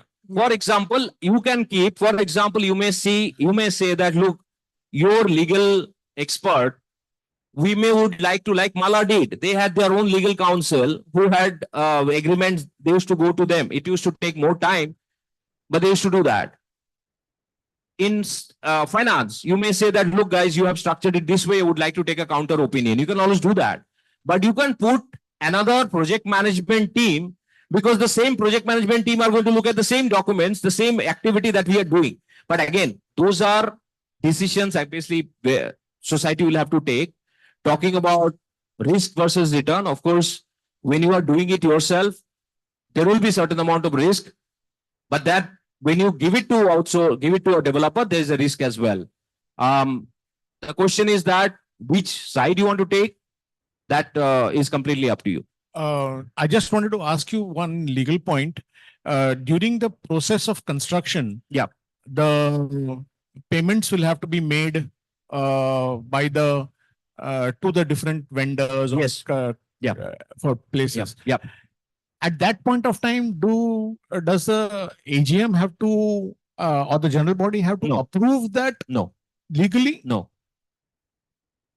Your construction, the approval, if there is a budget revision, like it's like any board of directors, right?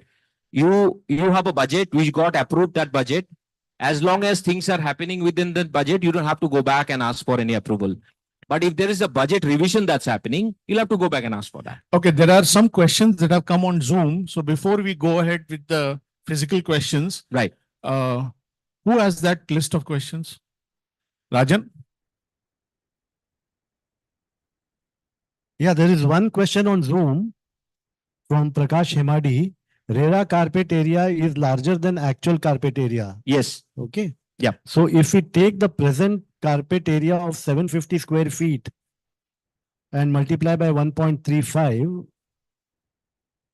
additional FSI, it works out to 1012.50 square feet.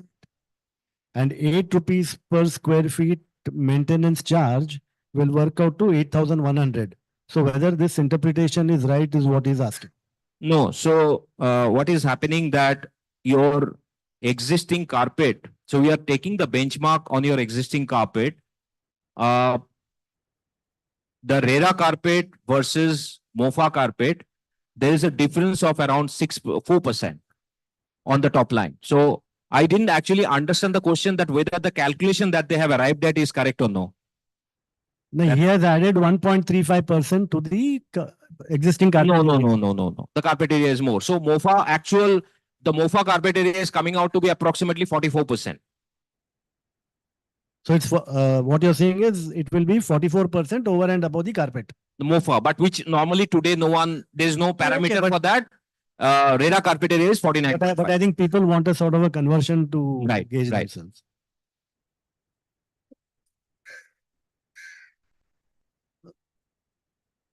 Suraj apartment is a single building, nothing compared to size of our project. Yes.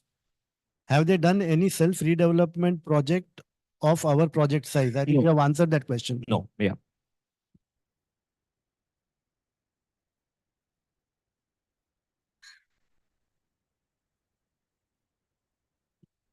There are very few examples of redevelopment of projects of your size as well, which has gone without any dispute, by the way.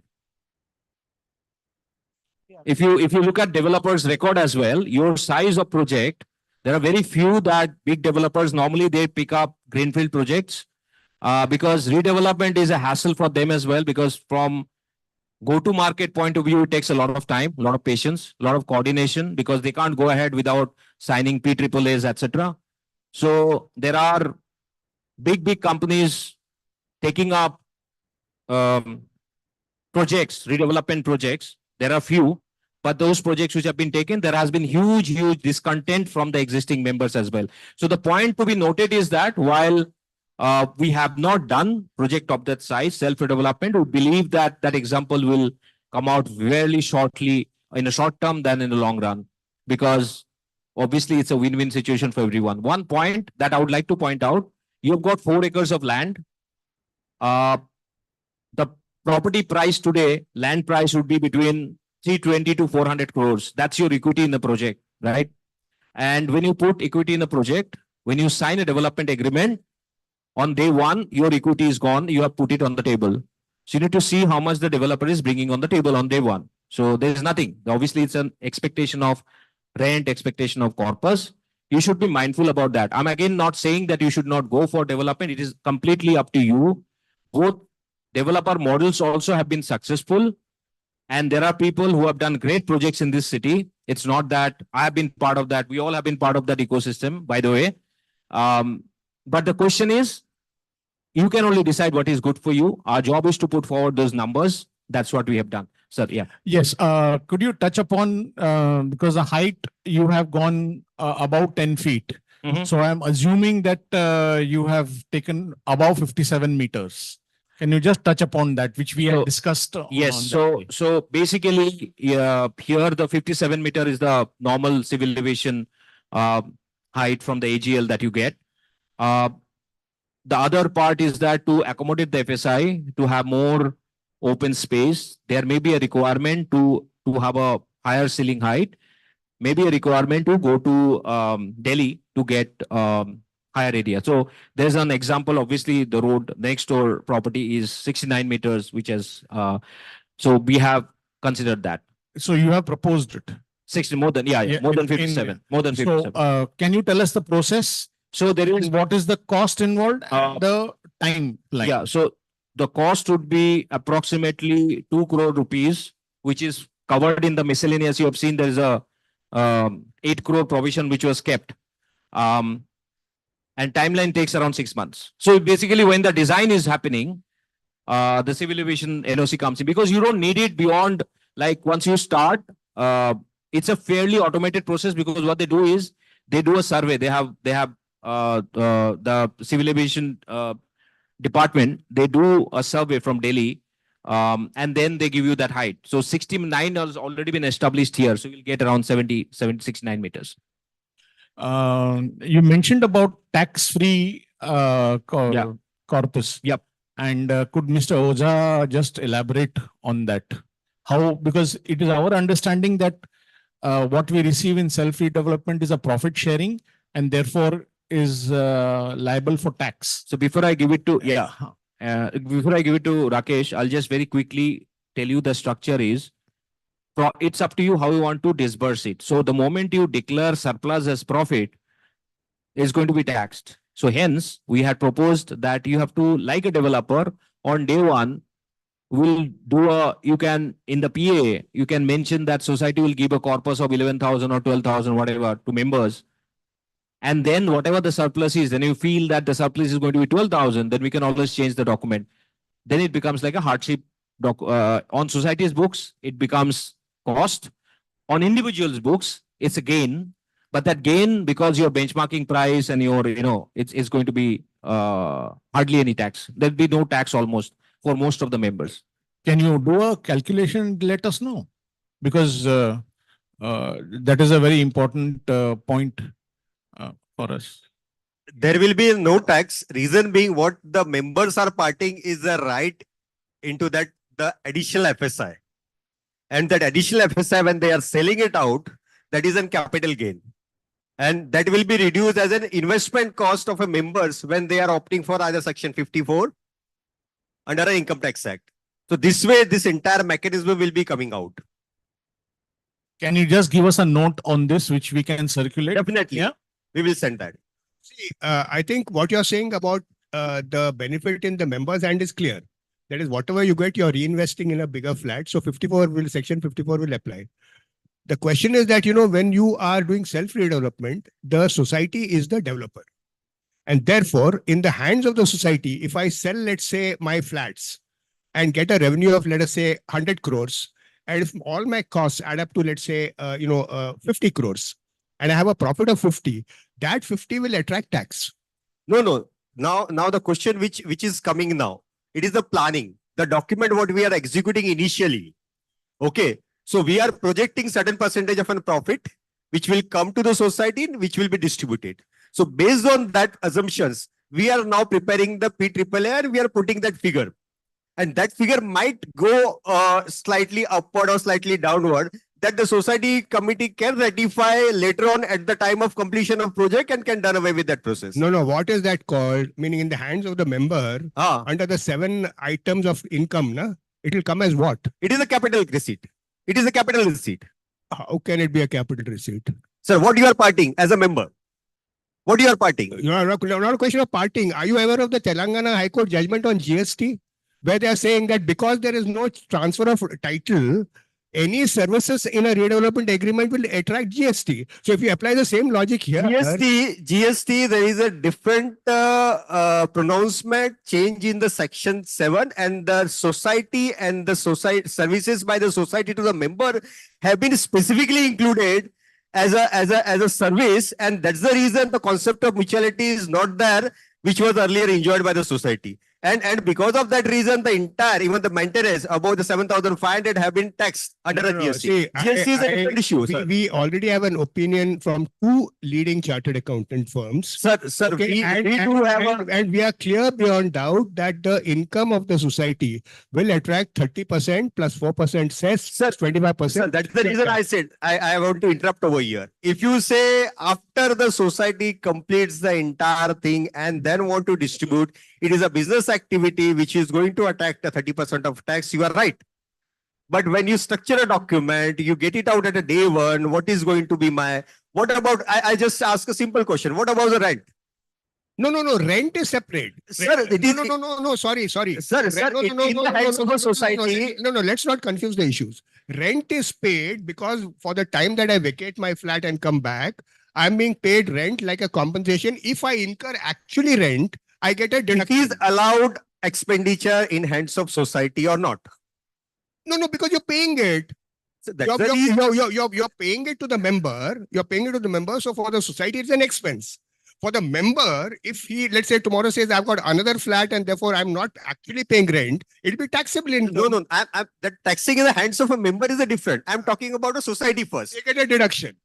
Yes. They get a deduction. Yes. There's the same way corpus, when it has been decided and provided to the members in lieu of their existing area, society members need to have a so-and-so monetary compensation that will be allowed a deduction in the hands of a society, and member will be taxed as a capital receipt, and it will be reduced as an amount of investment. Are you saying it is not capital gains but capital receipt?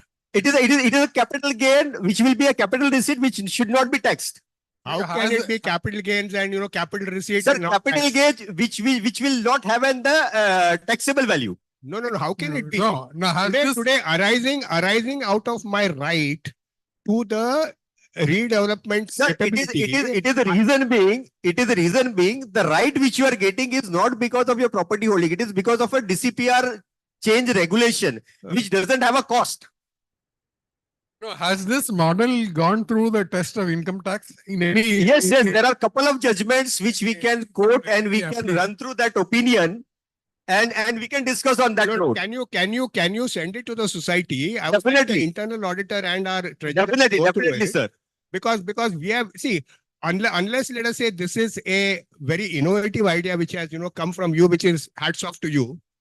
We have contacted right from the big four to some of the leading guys, and nobody agrees on this.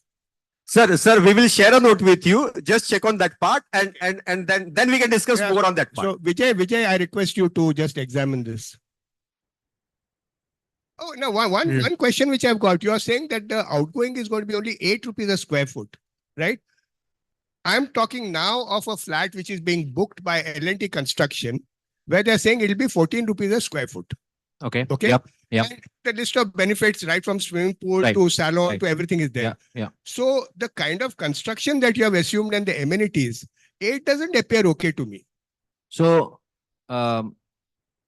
what happens that when you, when a developer develops it, there are certain additional energy saving measures which you can put in, which has no tangible value to a developer, not to a client, because you don't ask that, okay, when you buy an apartment, whether how much of my electricity saving is going to be there or how much water am I going to save. None of the customers today, they ask ki aapka amenity kya hai? Do you have a swimming pool? Do you have a kids play area? Do you have community hall or air condition?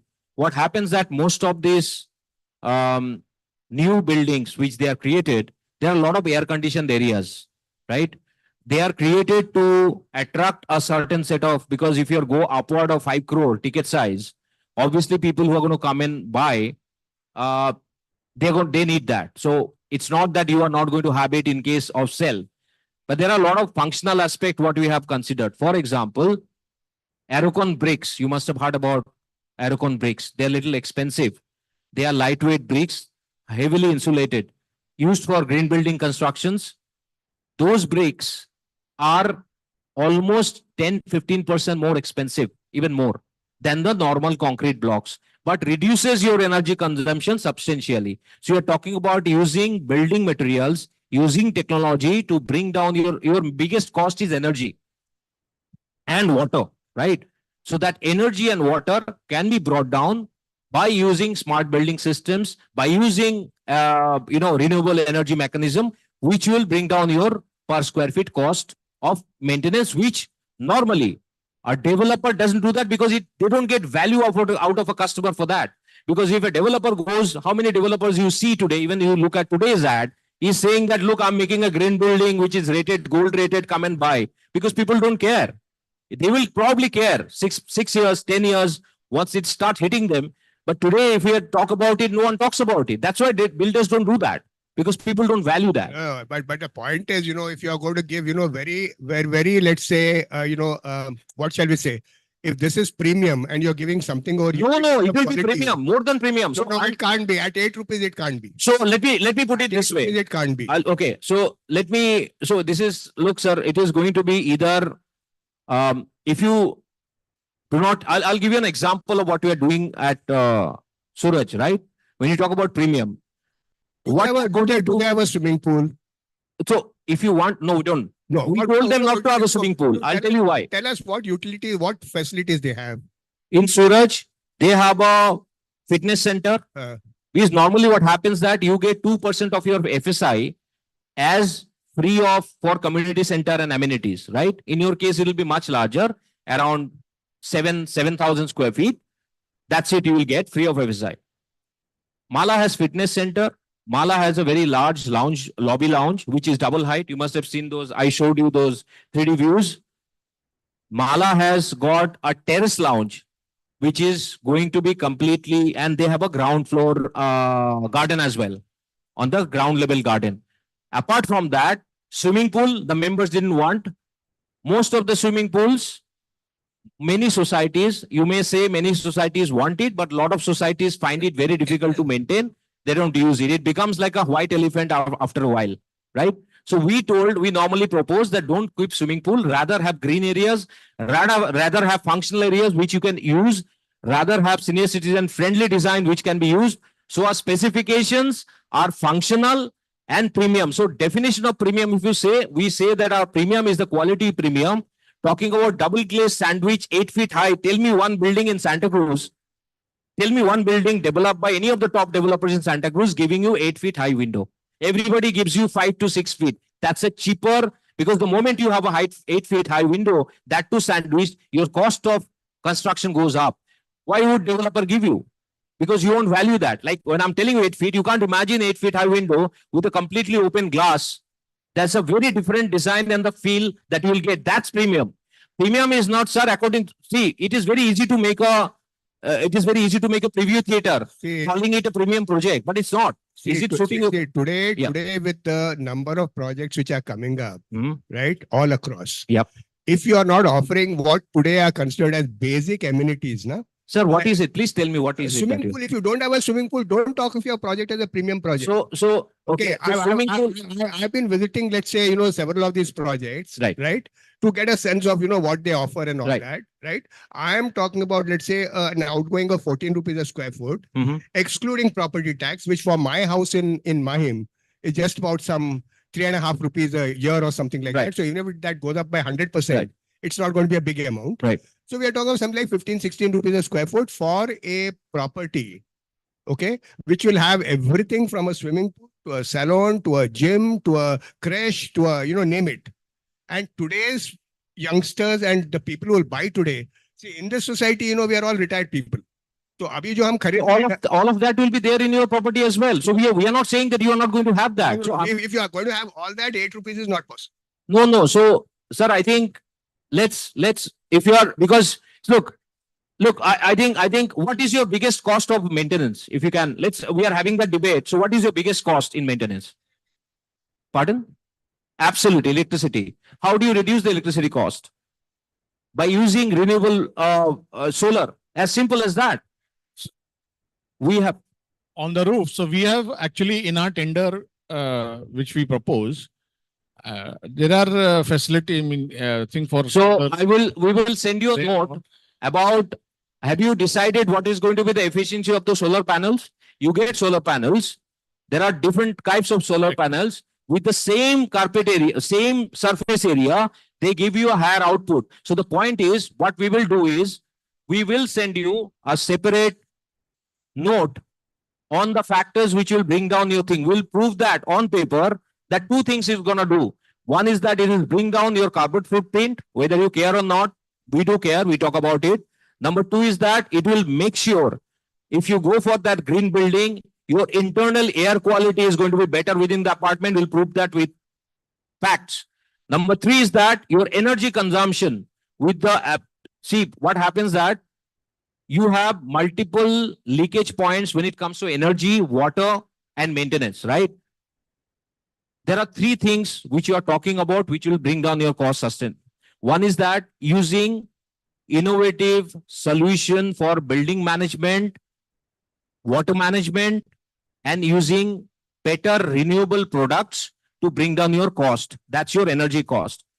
Second comes your manpower cost and management cost, because in a facility that you do that.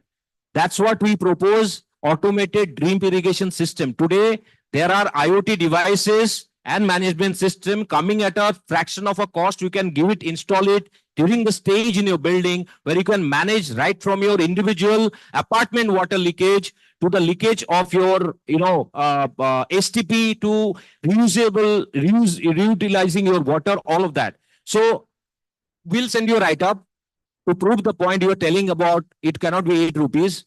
We could, even if we go wrong, say it could be 10 rupees. It will not be beyond that.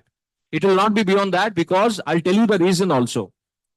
The actual outflow technically also will be much. Overall, when if you say swimming pool, what is the maintenance of a swimming pool? It's not going to add the cost that way. Eventually, you add everything, it will probably add another 2 rupees. But the reduction we are talking about is because of the sustainable measure, which a developer is not sort of motivated to do, because buyers will not going to pay for that. It's an increased cost for them. Even if they have to spend 10 crores extra, they can't get that back, because buyers is not going to pay a premium. But you, when you build it yourself, you have the choice to do that, because you want to, when you build your house, I'm sure you'll go and put something which is going to be the best in class. But we'll send you a note on that for sure. I think we are running short of time. Quickly, 2 or 3 questions. Green building, which you said, is it going to be a certified green building? Yes. Okay. Certified gold. Yes. Yeah. Second is, we talked about IOD at 2 places. I presume you mean fully loaded IOD. So fully loaded IOD, you mean that making the premium on day one? Yeah. So you get IOD by taking, you don't get IOD, full IOD, without paying the entire premium upfront. Yeah, but We need Are you talking about that? We need the fully. So it is, so you need, obviously, when you give it to a developer, you should ask for that. Absolutely, you are right. Yeah, no, But when you're doing it yourself, so I'll tell you where the difference, right? yeah, developer we know, but what about So self, because, so sir, but let me put it this way. You are building your own house, you have your choice to stagger your cash flow. Obviously, you will stagger your cash flow because the day, the day. Understood. Can I explain this, sir? I'm saying that today, if you want to, we are going to bring in, say, 200 crores for you. You say, I need 200 crores on day one. Mirko, I want to put the premium. You are taking on day one, your meter starts of interest. Obviously, it's gonna be heavy on capital on yourself. Why would you do that? Understood. The reason being, I'll tell you why. The reason why you should not do that, because BMC is giving an option of paying in installments. Why would you? Because the control is in you. You obviously, if the control was not in your hand, you should ask for it. Definitely. Because you don't have any control. But when you have your own control, you are doing self-development. Obviously, you can choose, put the premiums the way you want to, which is going to be cash flow light on the project. No, that is right. Yeah. But unless we have the full IOD, Yeah. it is, according to us, it is risky to ask the members to vacate. So let me put it. Let me continue. Yeah. So in that situation, how will your cost, how will your calculation? No, so, okay. So let me put it. One more, Yeah. let me complete my questions. One is, when the third thing you said, when we talked about the benefit to members, you said you can invest in fixed deposit, right? We just, that we showed that up. Members can invest in fixed deposit. Yeah. And the numbers you have told us, are they net of tax, the interest rates? Pardon? Are they net of tax? No, that's why we reduced the TDS also, in that. Once we showed the number, we reduced the tax. Okay. Because we do not know your individual. What happens is he has assumed that the way a bank will pay you, if it's more than a certain amount, they deduct 10%. But tomorrow, if your income is higher and you have to pay 30, for most of the members in our society, it will be the higher rate. Can you just briefly touch upon the relationship between the society and the investor? I assume 10% coupon rate means 10% interest that is to be paid. Yeah. So can you touch upon that? How is that interest to be paid? What is the time schedule? So yeah, it is normally paid out quarterly. There will be a moratorium of 1 year. So interest will accrue, but won't have to pay, because the money is go towards design, documentation, IOD, etc. And the revenue touch point would start after that. So there will be a direct mortgage agreement between the investor and society. Society will have to open a new account where they're also going to be signatory. It's going to be a separate project account. In any case, there has to be a separate account. And pre-decided, there'll be a cash flow pre-decided in what the money is going to come in. Now, in any case, in some case, if the cash flow does not match the EMI that or quarterly payment that we need to make, what are the consequences? So technically, it is once. Look, the only fact, if it happens, is that you have first exhausted the 200 crores, number one, and then you are unable to sell. So you are talking about a scenario where the entire disbursement of 200 crore happened, and then the money is not, there is no sale happening. So I think I'll combine these two responses together, because you asked that risk about, because it also relates to what you are asking me. There's one more question related. Sir, if I can give that answer, because I'll forget what you asked, because then I'll. You can answer all three together. One is do the investors have a say in the implementation? In the implementation of the project, do the investors have a say? Investor would definitely like to see that the project money is recouped, of course. He is taking a risk in giving you unsecured loan in a way, that way, on day one. And this model, is it allowed under the MCS Act? Of course, why not? Yeah. Sure. Yeah, absolutely. So I'll come to that risk part that you mentioned, right? So we are we don't, there's a model when you get IOD, one is that 1.35. 1.35 it comes at a very, you don't have to spend much. So why it is done 1.35? Because you can start working on the CC. Now, the balance FSI, there are two components in that. One component is TDR, which you have to purchase from the market. I think I'll put my neck out, and if any builder will be willing to do that, when you ask them, if they agree to buy TDR on day one, it doesn't. No one does that. Number two is, second component is your premiums that you pay to the MCGM. So basically what happens, they have an installment scheme where you get that premium, can load that premium by paying 10%, 20%, 20%. Girish can explain that. Girish is our licensing. So you get 5 installments, 10% you pay, and you get that FSI, you can start selling. So why would you, on day one, when you are going for self-redevelopment, put that money? Coming back to your question of cash flow issues, this is exactly the reason the chances of not being able to pay the interest is less, because your cash flow to go to the project is very, very less in case of a self-redevelopment. Your rent is going on monthly, which has been budgeted. Your corpus upfront is nothing there. You are committed, which will come in at the end of the project. Number 3 is that you are able to take installment scheme, which is absolutely beneficial. Of course, additional benefit you get along the ports. If I say the notification comes in, your cost would go down by another 100 crores, 100, 150 crores if government implements that with an additional revenue. So this is if you have any further, and to explain that how the installment or the thing works, I'll ask Girish to quickly explain that. Good afternoon, ladies and gentlemen. See, there are basically 2 types of major premiums which are to be paid in BMC. Number 1 is the FSI that you purchase from the BMC. That is, one is the government FSI, which is 50% of the permissible, plot area. Then there is fungible FSI, which is 35% on your overall FSI. So these are the two FSIs that you really purchase. Yeah.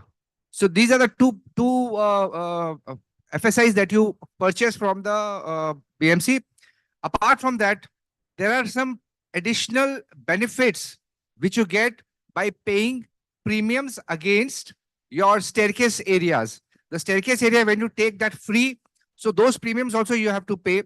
There are some deficiency premiums which arise due to the height of the building vis-a-vis the open spaces that we provide. So now government has provided such a facility that whatever are the minimum entitlements of open spaces around the building, if you want to reduce it, then the minimum required, you have to pay a certain amount. So that open space deficiency premiums also have to be paid. Now for all these 4 types of premiums, what the BMC has done is, upfront you have to pay just the 10% of the amount of these premiums. The rest you can pay it over the period of 12 months, 24 months, 36 months and 48 months, depending on the your tenure of the construction period. So that so it is, if it's equally divided, it comes to 10% plus 22.5% for the tenure of the project. So that is the way the BMC has given the facility. Yes. Hello. Yeah. Okay. Thank you so much. Thank you. Regarding this debt which we are taking or we are borrowing, right, is the coupon is 10%, is that correct? Right. But there is a carry. The carry is the profit share. So 65%, right? Yeah. So 65% they get, we get 35%. 35%, yes. Right. So they are not only lending, they are a part of the developing team itself then. In a way, they would be obviously keeping that, not development team, but they would obviously like to keep an eye on the I'm project. saying they are earning more than us as far as the carry is concerned. They are earning more than you. Yeah. So because they are also taking, just like the builder would have taken 100%, here you're saying we're getting 35, the lender is getting 65. Yeah. So what is the rate of return which the lender gets? The IRR they would get would be around 22%. So we as a society also can find buyers to do it. We can also put money like that. Pardon? Instead of getting all the money from the lender, if some of us from the society want to put in funds, we can get an IRR of 22%. That's also possible. Absolutely. So in fact, this is a very interesting question. There are multiple ways the members can actually monetize from this project. One could be that suppose there is a rental outflow, right? So there's a rent outflow, say monthly is of a particular amount. Certain members who are living abroad, they don't need it. They may say that fair enough, don't give my rent, add it as a loan to the society and give me an interest on that, a coupon or whatever that, which should be more than the bank rate if there's an opportunity cost. Number two would be that if someone has liquidity, wants to take advantage of early sale, they could do that. Number three could be that members can also lend to their society with a similar kind of numbers. All of that is possible if the society wants, if the members want. Yeah. To. Yes. The point is self versus builder is the profits. Yes. Right. Now, if 65% of the profits is going to be taken by the lender, the difference between self and developer is only 35% of profits. That's actually quite big if you have seen that. No, forget the, yeah. Forget as a, that means we have double the, you are absolutely right. You know, yeah. If we could, so I'll tell you where the problem is. The problem is today, government has said that MDCC is going to give loan to societies. Mumbai District Central Cooperative Bank. 12.5% is their lending rate. They said that once this GR is implemented, self-development societies will get it for 8.5%, which is the new GR which they have issued. So 8.5%, but there has to be a lender to give that, right? So we have not considered, because we know MDCC well, we have coordinated, we have spoken to them, but we have kept this model because a lot of cases they were overburdened with the request for loan, and their disbursement takes time, quite takes a while. Let me rephrase my question. Number two, let me put it for a developer, this for an investor, this deal is assuming that society is taking money from day one, right? It will all change if there is a initial sale and members themselves say that, look, I'm going to buy this much. So there is the internal revenue accrues of 30-40 crores by those additional area. Then this deal is going to change because this is the risk capital. On day one, when you're saying that you are giving FSI, he doesn't get any collateral till around 70-80 crores is spent. So there is a risk that person is taking, wherein in builder, he is taking a development rights and power of attorney on day one. So any money that the builder is putting, he has a right over the property anyways. The lender doesn't. No, 1 minute. Just 1 minute. Not on the property. I'm saying let's stick to the profits. Right. The difference is only the profits which the builder makes and the society makes. No, the self-development. Yes. Right? Yes. All I'm saying is not only profit. So I would like to correct you here. Okay. It's not only the profit. Profit is a byproduct. Two is the type of building that you want to make. No, in this figure work, if there is a way of getting funds only on coupon, if it's not 10, make it 12, make it 13, and there is no carry, that the figures will change vastly. Of course it will. That's more absolutely. Yes. With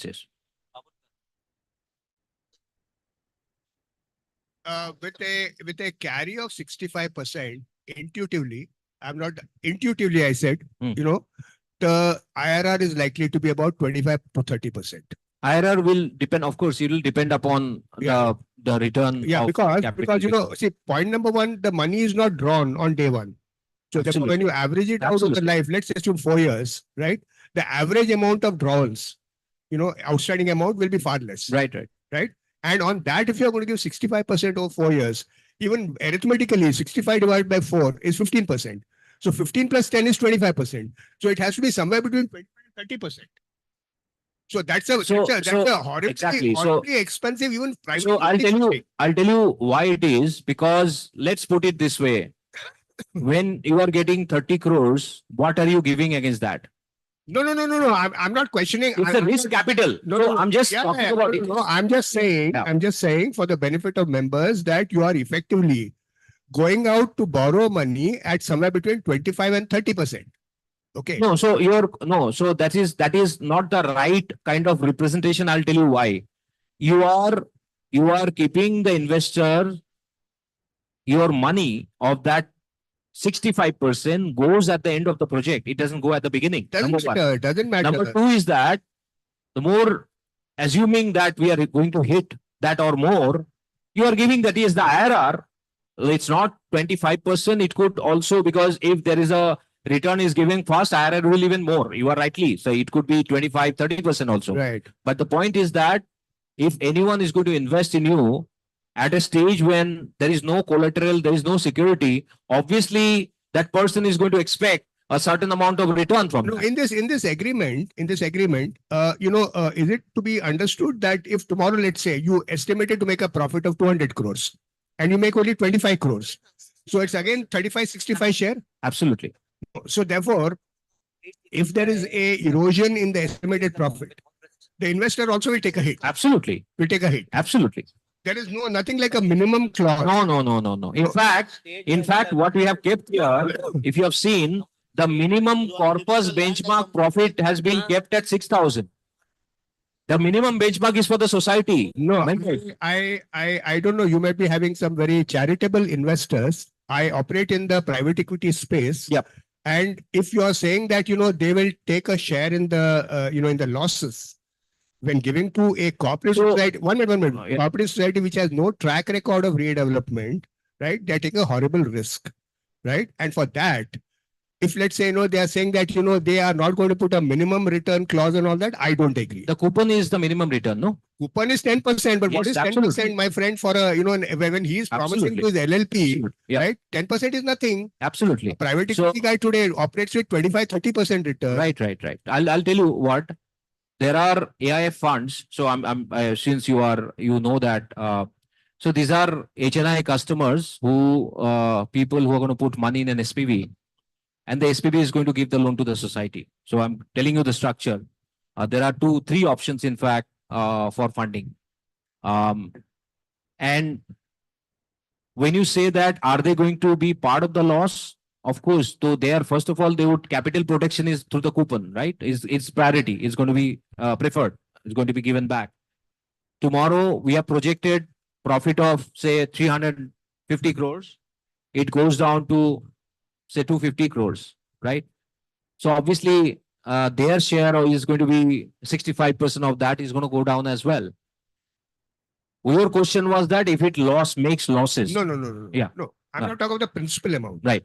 I'm saying, let's say you project for 250 Mhm. and let us say the actual profit is only 25. Right. So I'm assuming that 35-65 applies till the profit comes to 0. So to come there, so I'm just telling you that in terms of numbers, to have a profit of 25 crores, if you're saying, because that's a huge number, we'll have to sell at a price of 41,000.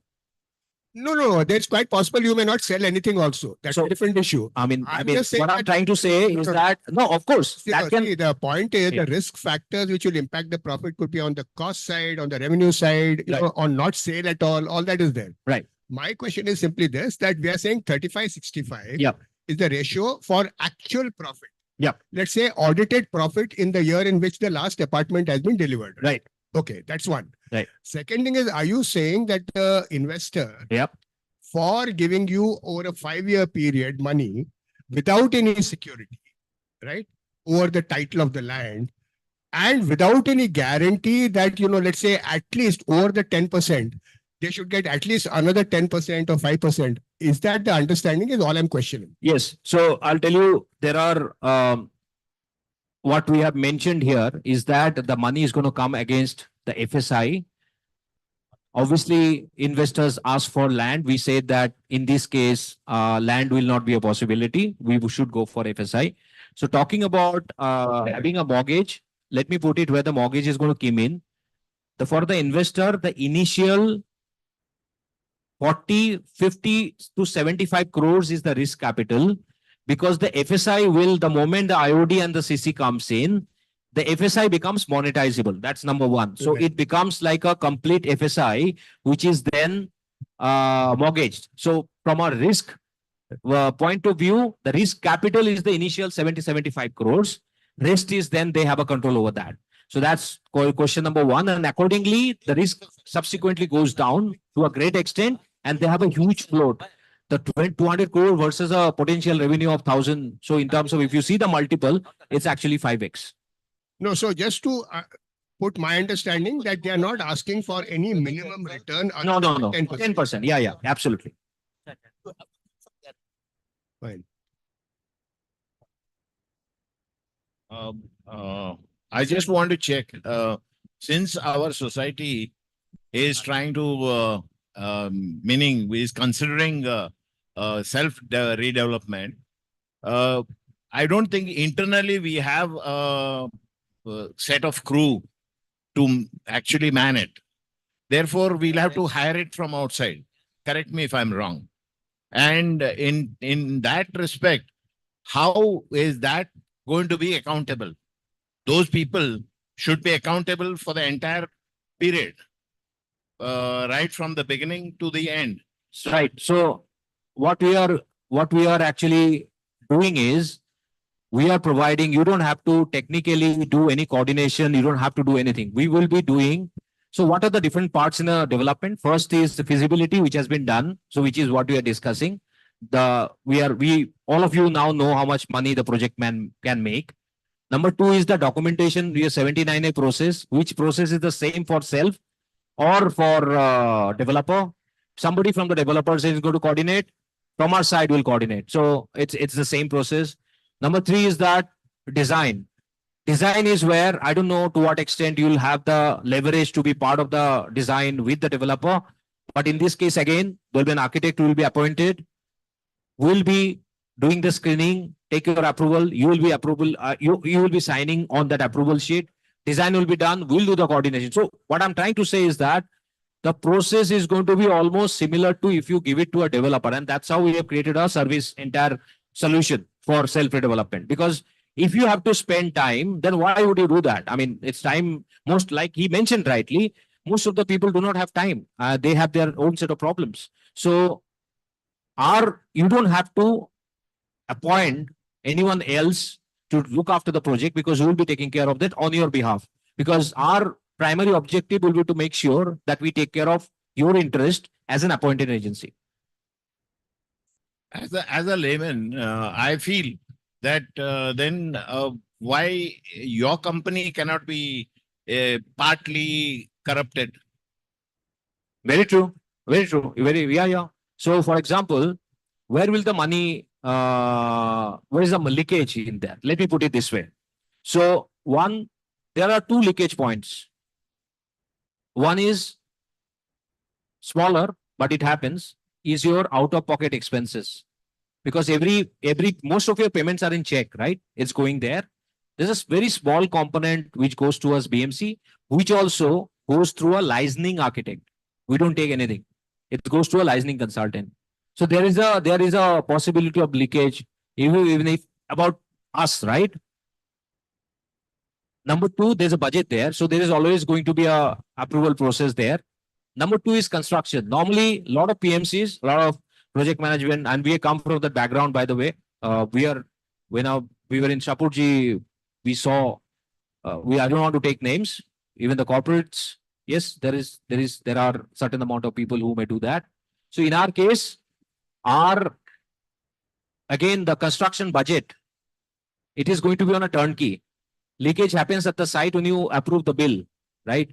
So we will put those checks and balances in the process itself, so that you know that it is not going to be. Because if we are budgeting say 250 crores and our tender comes in for say 250 crores, the order goes in at 250 crores, there's a complete, because on bill of quantity, when you create that whole chart, you know on day one what will be the potential quantity of it. There could be a variation of 5-10%. You always put that contingency within a sheet.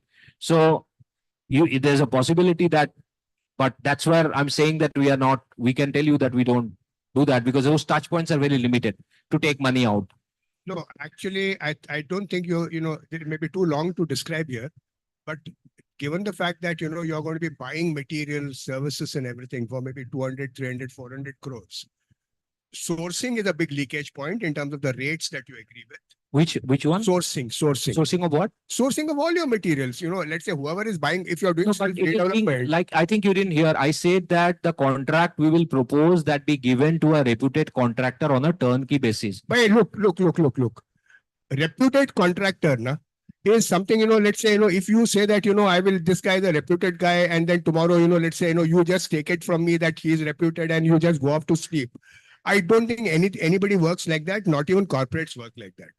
Okay, No, there so- have to be checks and balances. Of course. So tomorrow, Yeah. whether it is in terms of, let's say, the rates that you agree for items, tomorrow the brands that you agree for items, tomorrow when the material comes to the site, the kind of site inspection you do, the kind of Right. quantity checks you do, Right. the kind of accounting you do. Right. Tomorrow, let's say, when you are giving cement and steel, Right. when you do a cement and steel reconciliation, Uh-huh. for, let's say, 1 cubic feet of, let's say, a concrete laid, Right. how much should you have used versus how much you have used? Uh-huh. These are all the points which go into project management, which you will be aware of. Uh-huh. And leakages can happen at any stage. Absolutely. Right. Absolutely. And the worry is that, if you're talking of, let's say, a project cost of, 300, 350, 400 crores over 5 years, where there are uncertainties involved, there are, let's say, inflation involved and all that. If there's even a 5% variation, you're talking of, let's say, 15, 20 crores of additional cost. So one is, as my friend asked, 65, 35, what does it leave us on the table is a big question mark, point number one. Mhm. And point number two, even if it does, tomorrow, let's say we all have to be getting into this with our eyes wide open, that tomorrow, if by chance if the whole thing bombs, let us say for whatever reason, every alternate plot in this area is going for redevelopment. Tomorrow, I'm not able to sell my flats, or, while you may not agree, at 8 rupees a square foot, I think we are not giving all the kind of amenities required to sell flats, which I would consider as reasonably premium flats. I'm not talking of the kind of flats which Virat Kohli and all will stay in. I'm talking of, let's say, the 3 crore, 4 crore, 5 crore kind of flats, which you go to any builder today and what they offer, you cannot do it in 8 rupees. So with the result that, there are so many imponderables. No, I can't really comment more in detail because I don't have the workings for a detailed study, right? There might be 20 other weaknesses in what you have done. But the long and short is that tomorrow, I might get lesser profit if I go to a builder, a reputed builder, I'm saying. I'm not saying any, fly But by what you are not saying also, you're not accepting that the leakage points that you are talking about in your case, right, which may happen. So there are two kinds of leakage. One is financial risk. You also mentioned about quality, right? That leakage could be there at the builder's end also, It can be anywhere. right? It can be So anywhere. let's accept that leakage. But tomorrow, let's say if I even go to a developer, in my development agreement, I can have a clause that I will have my own guy to verify the measurements or verify the quality of material used and all that, which I've seen in agreements. Okay, so it's not that I give it to a developer and I keep quiet about it, but he tomorrow is guaranteeing me an amount of space and whatever amenities, Right. which may be high, low, that's a different issue. Right. But I'm reasonably certain if he's a reputed builder with a brand, I will get that. No, that's exactly. So I'm not here to dispute that. It is your completely, eventually it will come down to what is it as members, what is good for you, right? And if you feel that's the path you want to take, it's absolutely fine. I mean, we are presenting our case. We are presenting what you can get in self-development. What are the benefits for what we tell people is that the benefit is profit is secondary, but the primary is that the building that you make. You have been telling me premium. I asked you what is premium. You mentioned that swimming pool is a premium. Sorry, swimming pool is not the premium. No. What is premium? No. You might say that. You might say that. Sir, I'll let me explain that to you. If I'm a buyer, you go to any project, whether it is, let's say, Rustomji Seasons, or you go to Rustomji, wherever you go to, let's say, Godrej at, Right. wherever, Right. at Sivri and all that. Right. There are certain amenities which today, let's say, are taken as given. Okay. And I don't know of any premium project which has got 500 flats, 1,000 flats, which does not have a swimming pool. Right. So what I was trying to tell you was, when you say premium, the premium is basically the premium specifications which should be there. Swimming pool cost is not much. So what I'm trying to tell you was very different. When you talk about premium, you think the No, no, you're no, talking no. about the peripheral. For example, no, premium, you may say, you're saying premium. Let's assume swimming pool cost is not much. Today, if you go to any of these properties, they have a tennis court, they have an indoor small football thing, they have a badminton court and all that, which, for example, your Suraj apartment may not be giving. They may not have that kind of space. right? Now, if people want that kind of a thing and are willing to pay 5,000, 8,000, 10,000 rupees more, I'm saying that is premium. I'm not talking of the fittings and all. That is a given. I mean, whether you should have a... So talking about space planning, let me put it that what is it that you can get, right? The projects that you have seen, let me give you two examples. Omkar 1973. They have huge amenity space because that's an SRA project. Oberoi 360-degree, Ritz-Carlton, right? They have a huge amenity they can give because that's an SRA project. Huge FSI, that's different. Talking about Rustamji Elements, DN Nagar, that's a MADA project.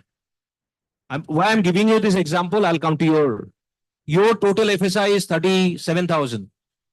You will get 2% free of FSI, which is around 740 square meter.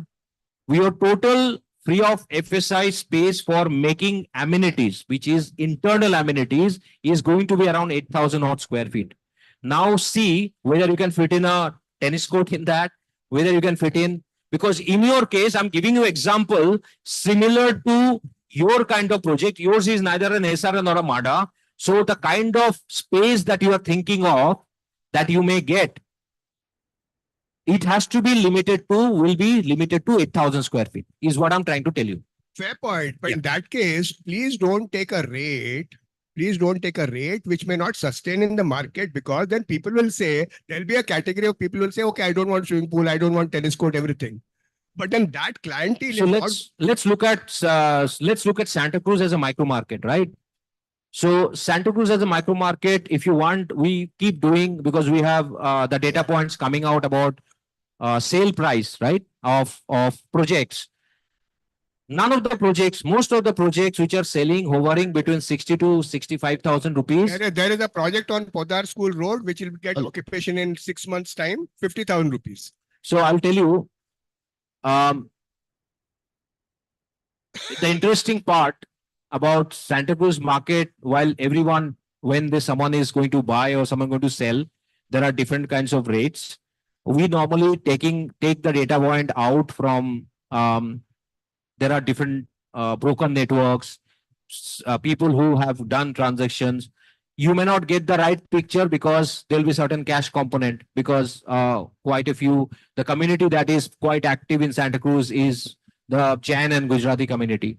So they use cash as well. So coming back to the point, the price point, that's why we have kept to 58,000 even after 3 years. We have not taken 65 or higher. But in fact, if you look at the discounted price that we are giving to for the members, that actually average price comes down to 54,000 in a life cycle, which is like 3, 4, 5 years down the line. So we have taken a fairly conservative number, which is an achievable number. Sir, can I ask a question, sir? Yeah. See, I am a medical man. I am not into finance and consulting. Right. So my questions may look irrelevant. Yeah. Please bear with me. As an expert, what do you estimate are the chances of success of this project? Chances of success? Yes. Chances of success? Completion. Absolute completion. Absolute completion.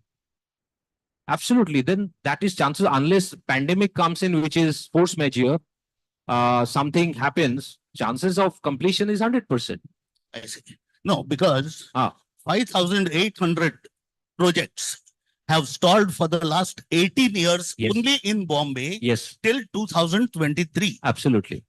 That includes 125,000 families who are out on the roads today without their apartments. Absolutely. This figure our colony people should know before they take a decision and sign. Yes. And all of them are builder projects, sir, by the way. And not builder projects. They are builder projects. No, they are not self-redevelopment. No, that is, we don't know, sir. That is not mentioned. You can, these are all redevelopment, sir. We'll pull out, we can give you the data.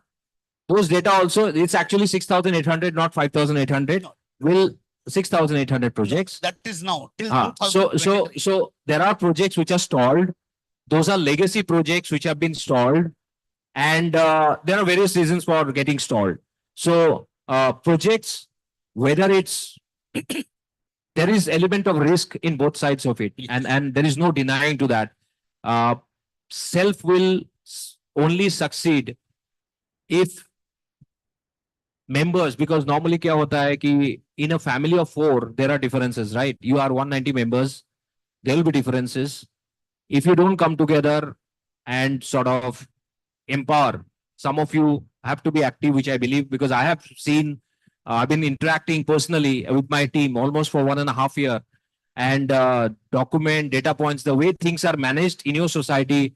I would say that very few in Mumbai, because we've seen both societies right from Borivali to Nepean Road, very few societies. So I think you already got what it takes as a tight-knit society.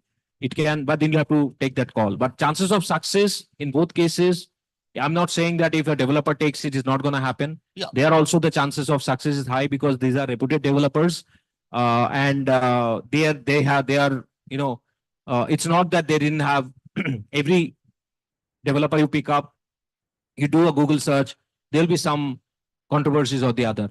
So it's not that there is nothing absolute in both sides, to be honest.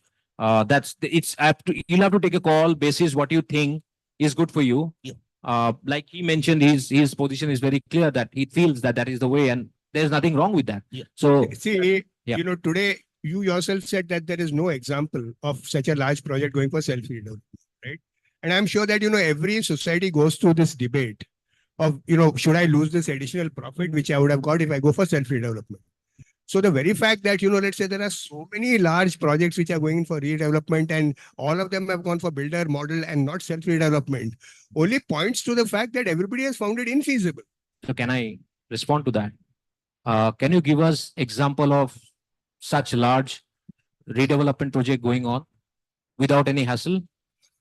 I'm not saying hassle. The point is, sir, that today, I'll tell you. No. Rustomji Khar.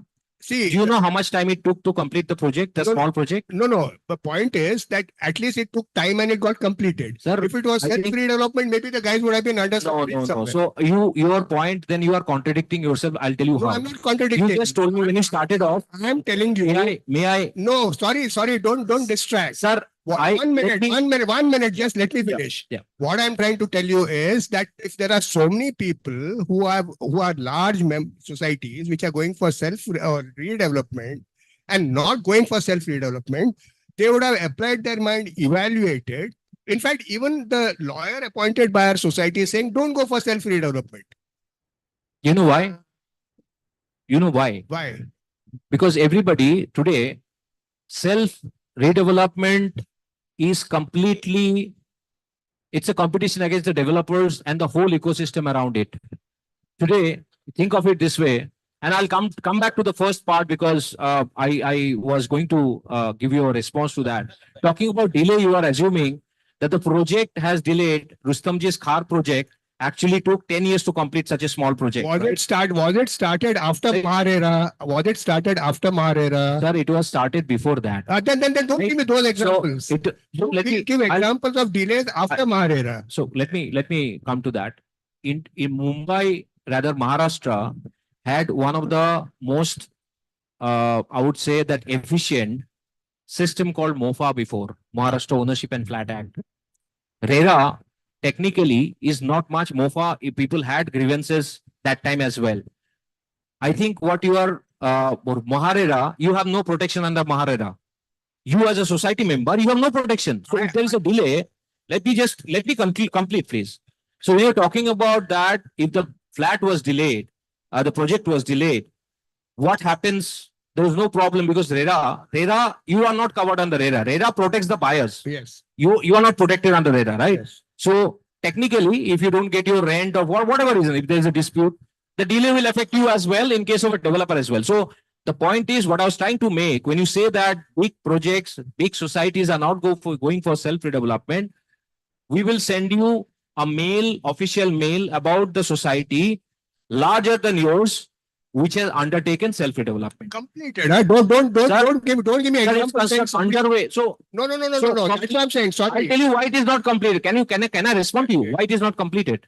When did the GR come for self-redevelopment? It came in September 2019. GR is irrelevant, my friend. Sir, If let's say today you are telling me that you can 1 minute you are telling me you can get a funder who can give money and everything. Right. Right. So GR and other things, they keep on happening. No, So I think, don't confuse the issue by saying no. I GR think came. you are not. What I'm saying is that the concept of self-redevelopment, which government started backing it with MDCC, happened in September 2019. I'll send you the GR. No, but why is it relevant for self-redevelopment? Our society did it in 1975. Let me tell you something. Self-redevelopment as a structured process was being promoted after that. There was not much awareness before that. So that's the reason. If you talk about examples of if you talk about examples of self-development, I'll give you 10, I'll send you examples where they have bank employees have come together and done their own building. Will you take this as self-development or what do you call it? You tell me a situation where the members have developed a society on their own, right? Yeah. In case of bank employees, what happens? That they buy a plot, the bank gives them a loan, and they buy it. It's not self-redevelopment. It is self-development. Correct. Okay. Correct. I'm talking of self-redevelopment, where there's an existing building, where the members are, let's say, opting for additional FSI, getting new members, selling those additional FSI into the market, and completing the project. The concept was not there before 2019. So what is the concept you're talking about? Because the government, when the government backs it, it gives a certain amount of legitimacy. If the government backs it, it might help.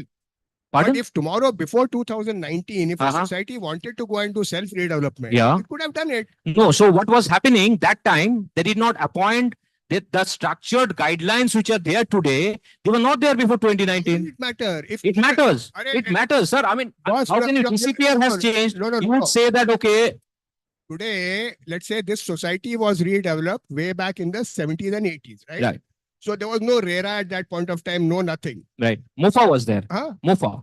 No, what in Maharashtra I'm talking. No, it is not. So I would like to point out that factually before RERA, MOFA was there, which was equally a potent, but in both cases, RERA or MOFA, as a society member, you have no right. So let's not take their example. No, you are wrong. Why?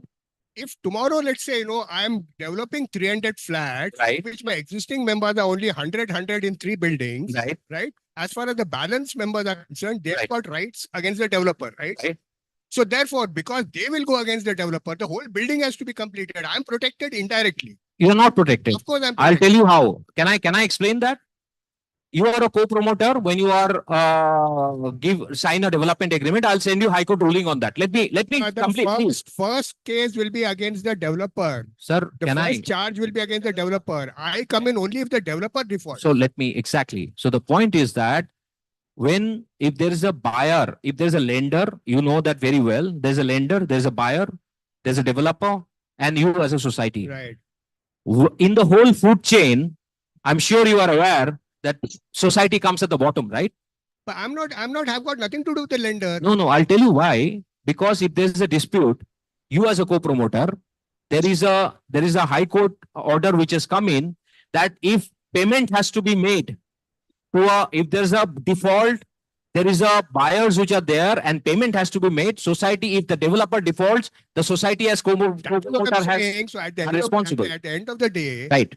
Finally, as a set of members who are risk averse, right? Our only choice is to go to a big builder, who is unlikely to default because of money not being available. Right. That's it. Okay. Sir, can I ask a question? Sir? So there is a project. So if you take out the details of projects under developers in multiple cases, you will get to know that in all cases, the existing members have not been happy about what they have got. So that's the point. Reason being, you have no control. So how you draft if the developers also to take your project, you can get what you want, right? I mean, you are, first of all, it's assumed that 3,000, 3,500 or whatever the amount is something which is lower corpus is acceptable, they would obviously put you in a separate corner. Your specs and sales specs are going to be different. So you won't have any say about what the sales specs are going to be.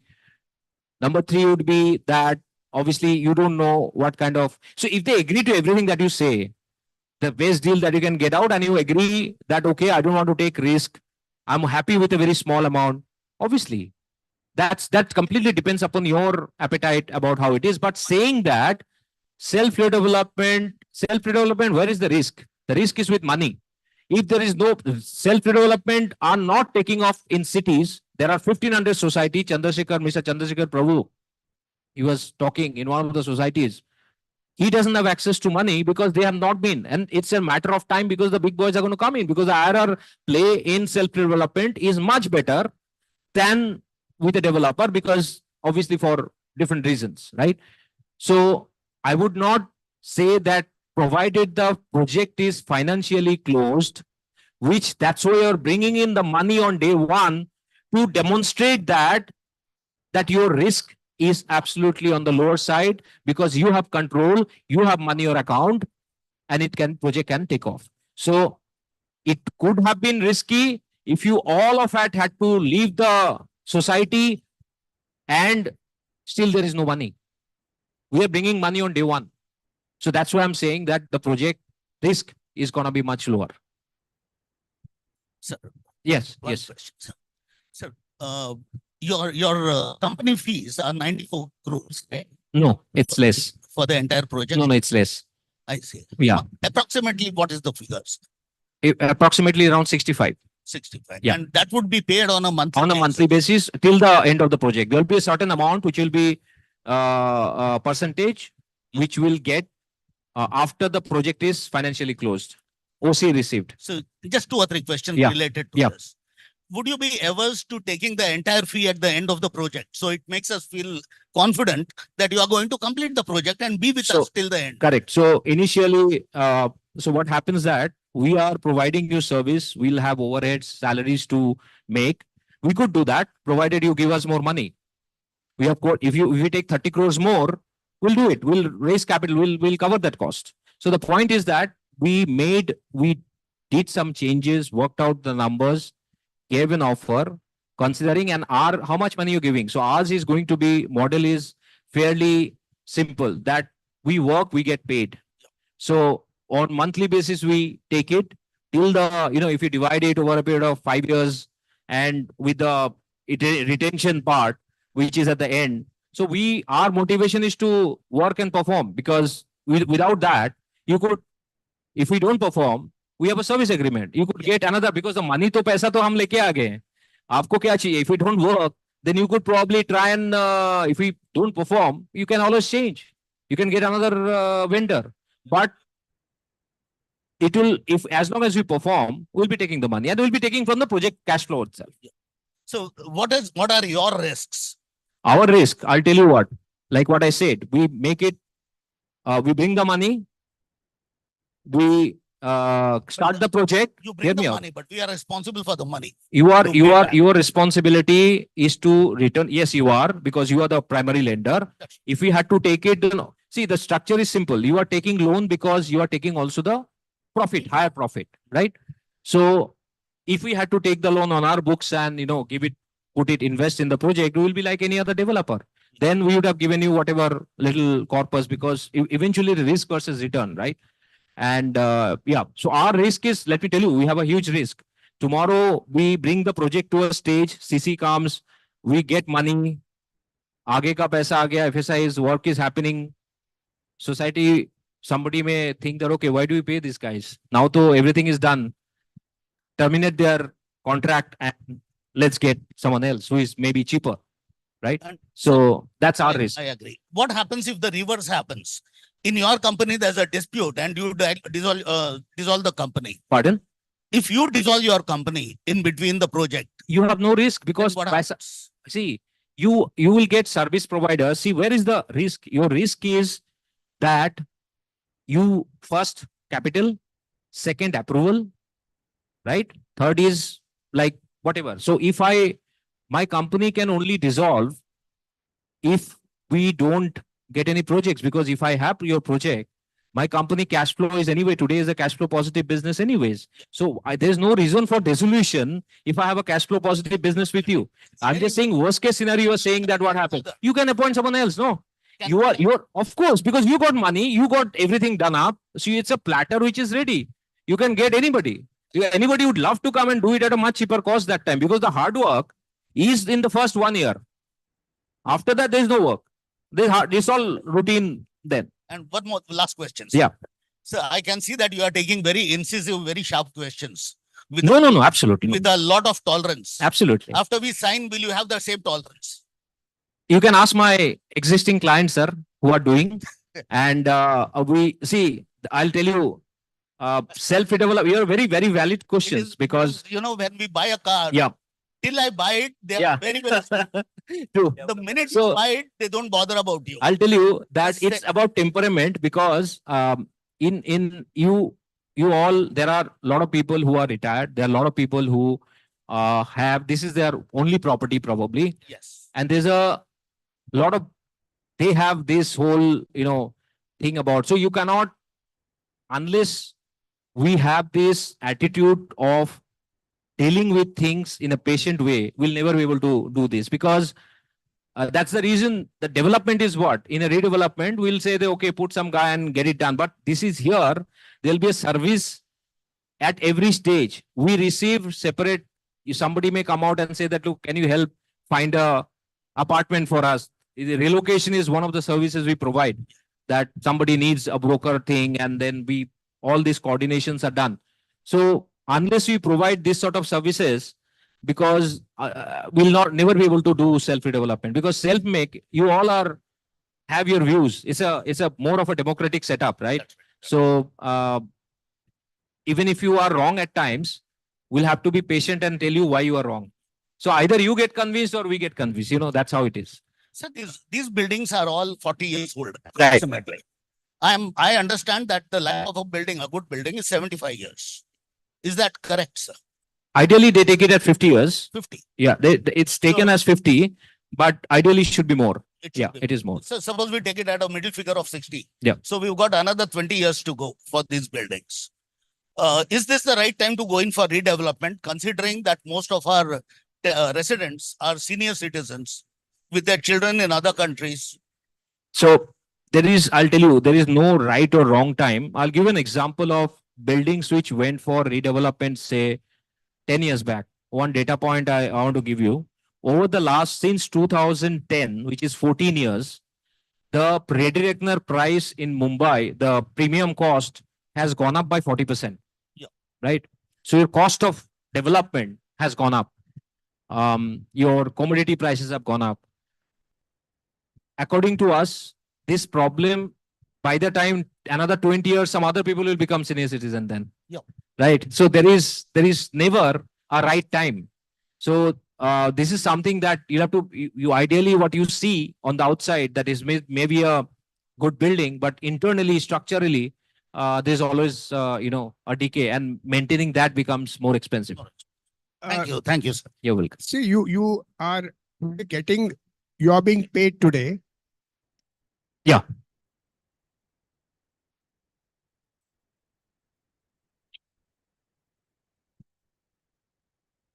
You are being paid today. One is to get the funding, and two is for all the other services for traditional.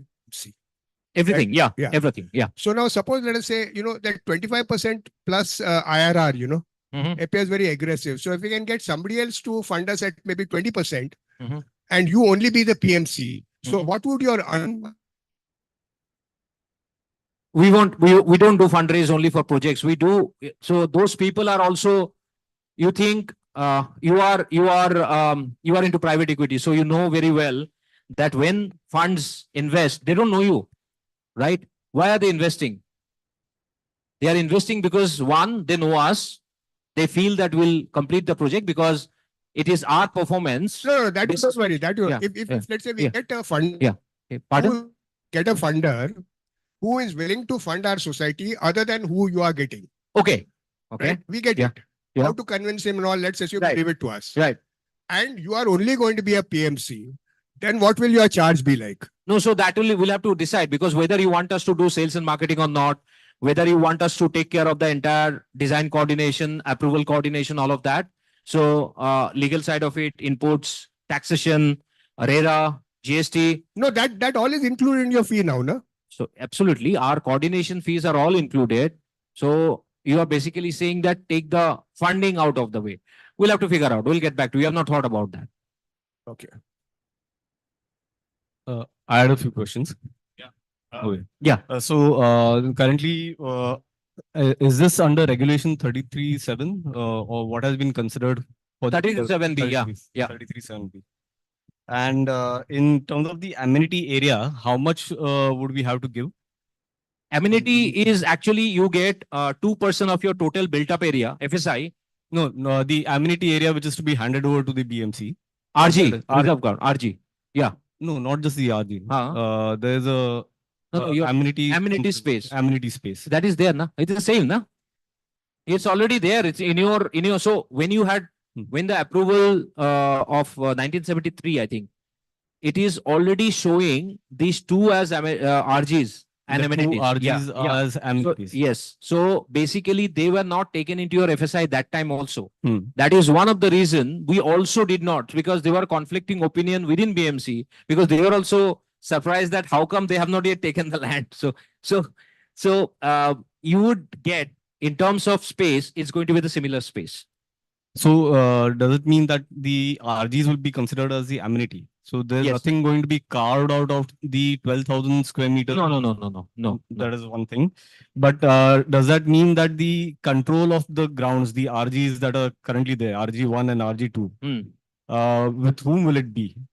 It will be part of it. It will be BMC. They will take over or take. See, as long as it is in your name, we can have the option of you having the control of the plots, but legally the BMC will ultimately take it in their name, but maybe the control can be, I mean, the management, keeping it with you, that can be maintained. So there is a certain component of an amenity space, whatever percentage. Yeah. If you are saying or talking about control, only will that portion have to be handed over? Only that portion. And the rest of the That RGs will be is legally yours. Will be legally ours. Absolutely. The title Absolutely. will be still ours. Absolutely. Okay. And just to add to that, though physically you may not be able to develop that into or turn it into a residential zone, right, but you can definitely take the benefit of the TDR of that plot to load it onto your residential plot A and B and reduce the cost of the TDR accordingly. So has that been considered? Yeah, that has been considered. So which means that the base FSI of the RG plot has not been considered, but the TDR has been considered in this. That has been generated from that RG plot, has been loaded onto your plot, reducing ultimately the cost that will be involved in buying TDR from the market. Okay, so which means there's about a 10% amenity space that you accounted for as handover space? See, your overall plot area is around 12,000. That is only plot A and B. Yeah. No, including those two plots. So that is 16,000. Yes, but if you consider 16,000, the only 5% plus additional over 10%, which comes to around 500 plus something, 750 square meter that you have to have. Balance is for you all, which you can develop that. Yeah, something like that. And for that, you can generate TDR of that plot and use it on your constructive plot. Okay. So the other thing is I wanted to ask was, what would be the process of? Yeah, sure. One thing I want to mention, there is a judgment on MCGM not taking over, RG, similar case like yours, wherein it was allowed, society could, the landowners could reap the benefit of those FSI. So the reason we did not take that would change the numbers drastically. It will be much, much higher. to the point, I mean, if we take those areas, the profitability is upwards of around 600 crores. So if you're talking about 35%, so you can do the math, it's more than 200 crores. But we have not taken it. But there's a judgment where similar case like yours, where a landowners has been allowed to take the FSI of that. I just wanted to mention Okay, that. so these are conservative numbers. These are conservative. But my question is, Yeah, we can. Yeah. Yeah. Sorry, I have not completed, so I'll just continue. Uh, so the rest of the RG will still be under our control is what? Because that Yes. is my main question, which has always been. So the other thing is in the process, in your cost, have you accounted for the design consultants as a part of your? No, separate. So that will be separate. And Yes. how much would that be about? So architects design cost is 200 rupees per square feet on the total buildable area. We'll send you the details calculation sheet. So 200 is architect, MEP consultants and structural consultants together, or Yes. all design Yes. consultants. What about licensing cost? Is it within It is your cost? licensing, yeah. So we do everybody report to us in that org structure. All these function will report to us and also dotted reporting to the society that way. And we'll be coordinating and getting the job done. So our responsibilities to get the job done from them. Licensing also falls into our purview. So there's no extra licensing architect So it cost is all is built into the cost itself. in your cost, in your fees. No, my fee is separate. There is a separate head for that. Okay, so there'll be a separate head for design cost, Yes. Design consultant cost, Absolutely. and a separate head for Other consultants. Yes, other those provisions are already there in the budget. Okay, and in terms of your scope, right? Considering the competition of that we have in and around, a lot of redevelopment happening, right? So, in your scope, does marketing and sales also come? Yes. You consider that in your cost. And that manpower is in our cost. That manpower is Yeah. But the marketing budget has been kept. 2.5% we have kept on the revenue. Okay. Yeah. Okay. So marketing and sales will be handled by you. Entirely. Yes. Okay. Thank you. I just want to.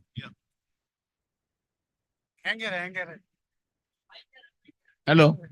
Yes, sir. Could you give me your visiting card? Yes, sir. Please. Yeah. Do immediately. No, immediately. Excuse me. Hello.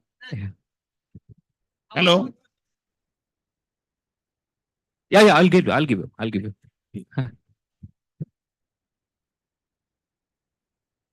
Yeah. Yeah. No, I just wanted to check with you regarding doing the project in a phased manner. What about that? You have not mentioned anything.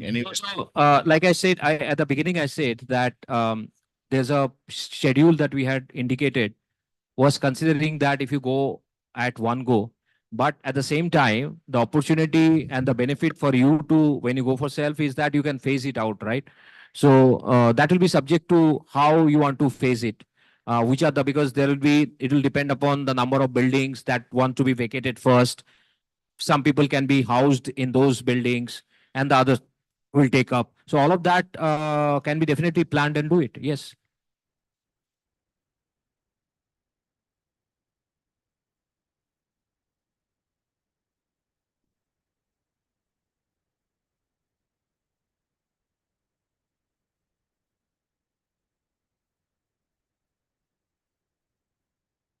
Any other questions? Yeah.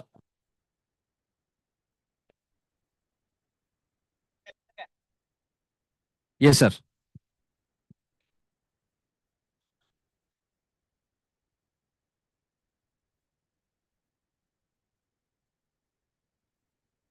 When you have done the profitability calculations, Yes. what is the contingency you have built into the statement? Is it 5%, 3%, 10%? What is it? I couldn't see the figure. Yes, the contingency which has been built into that is around 5%. You think that is reasonable for a project of our size with a... So overall contingency, what happens that you could always keep a contingency number of 10%. It will reduce your profitability figures by probably a couple of thousand rupees. The point is that Yeah, that's not the logic so, for sir, what building happens? in contingency. Okay. Yeah. The Just because contingency. the profit reduces, we can't reduce the No, contingency. no, no, no, no. What I'm trying to say is that overall in the project cost is around 700 and odd 760 crores, and the contingency figure is somewhere around 35 crores, which has been built into the cost. Normally, contingency is kept for construction period because that's where mostly there's a difference in upward or downward cost difference could be there. So if you look at 250 odd crores of construction budget, it is more than 10% of the construction budget of the overall contingency which has been kept. I have a question. Yes. The society has been having an encroachment problem for last over 20 years. Right. And we have the successive committees have not been able to solve it. So how will self-redevelopment enable us to take care of that illegal encroachment?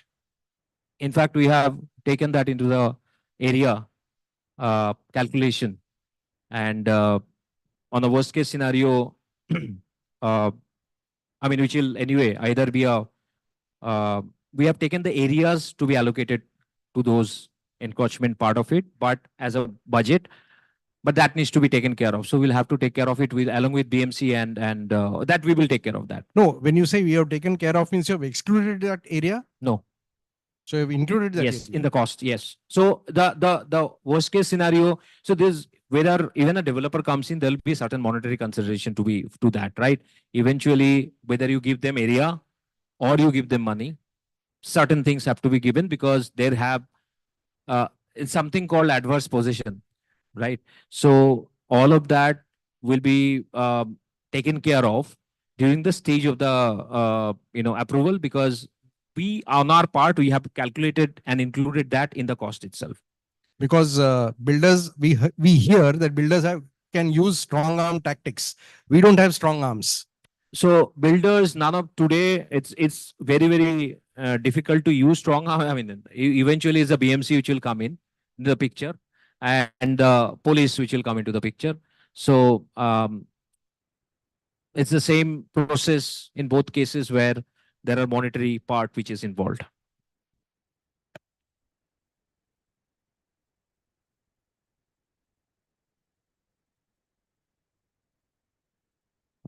Hello? Yes. See, there are a lot of consultants and all who will be used for getting permissions and all that. Right? One consultant. There's normally what happens, there are 2 or 3 total consultants to get different permissions. Okay, so whoever it is, there'll be a consultant or more, one or more, who will get permissions. Yeah, yeah. Now, we all know how permissions are obtained. Right. Right? Right. So if tomorrow, let us say the society gets a bill, let's say saying that, consultancy fees for getting permissions or whatever it is. Right. And, say that 10 lakhs of rupees has to be paid. Right. Now, the permission per se, that is the cost of the permission or license, whatever it is, might only be 50,000 rupees. Yep. And the balance 9.5 lakhs might have been paid otherwise. Yep. So as far as society is concerned, there's one bill and you pay a check for 10 lakhs. No, it is not correct. It's not correct. How would you book? So, are you talking about the out-of-pocket expenses? Whatever you call it. Yeah. Yeah. So out-of-pocket expenses are budgeted. It's around 10 crores, which is approximately less than around 1.5% of the project cost, which is fairly, which will be given after you. So it is never prepayment. A lot of people take prepayment. Normally it happens that a particular stages of approval happens, then the fund goes. So the check will be given to as per the budget, whatever is there, and it is accrued over the period of the project. Initially little more for every stage, and then during the course of the construction, once you take further permissions. So those permissions check goes from society to the consultant, and it gets taken care of. So as far as, so the approval or any premium payments, there's no separate payment which is official payment is never paid to the consultant. Right. Consultant is only paid out of pocket, that too after obtaining. For example, IOD. Suppose there is a cost of 40 lakh to obtain IOD. After the IOD is obtained, then the money is given. No, fair point. Yeah. The question is that, today, moment we go for self-redevelopment, Yep. all our accounts, financials, everything, Yep. get into the realm of scrutiny by GST, by Yes, income yes, tax yes. and everybody, Yeah, right? yeah. So if tomorrow they were to ask, you Yeah. paid 40 lakhs of consulting fees Hmm. to this party. Correct. What is the quid pro quo for that? How do we explain? Licensing, no? It's a licensing. Yeah. It's easier said than done. If No, so, I mean, if you you're can, you if you're can, familiar no, with no. income tax, that's not how it works. No, I'm fairly, I may not have extensive, thing like you have, but I do have because I used to head P&L for a real estate company. So I have had my share of brushing with the income tax department. But I'll tell you that it's all about documentation and the structure. There is nothing goes without a proper bill and proper invoicing. If I do a consultancy fee, The point is today, particularly because, in the market, there are reports of, let's say, fabricated bills for GST and other things. Yeah. Various bills, particularly for services and all that, are scrutinized in great detail by every, revenue department. But it is only when you are taking input credit. In your case, you are not taking any input credit. You are not getting any input credit. You are only paying GST. So whatever fee that you're paying, you will be paying along with GST. So in your case, we will not have any output liability in our case. No. How is that? You can't take input credit because 5% your GST that you will be selling to the customers will get 5%. In real estate, there is no input credit. There's no input credit. No. It's a composite scheme. Earlier, they used to give, if you remember, 12% cost of land, set it off. But then it became very tax neutral. So government just changed it and introduced 5%. So it's 5%. So you will not come under scrutiny because government is happy. You are more the value you are paying GST on that. You are not taking an input credit.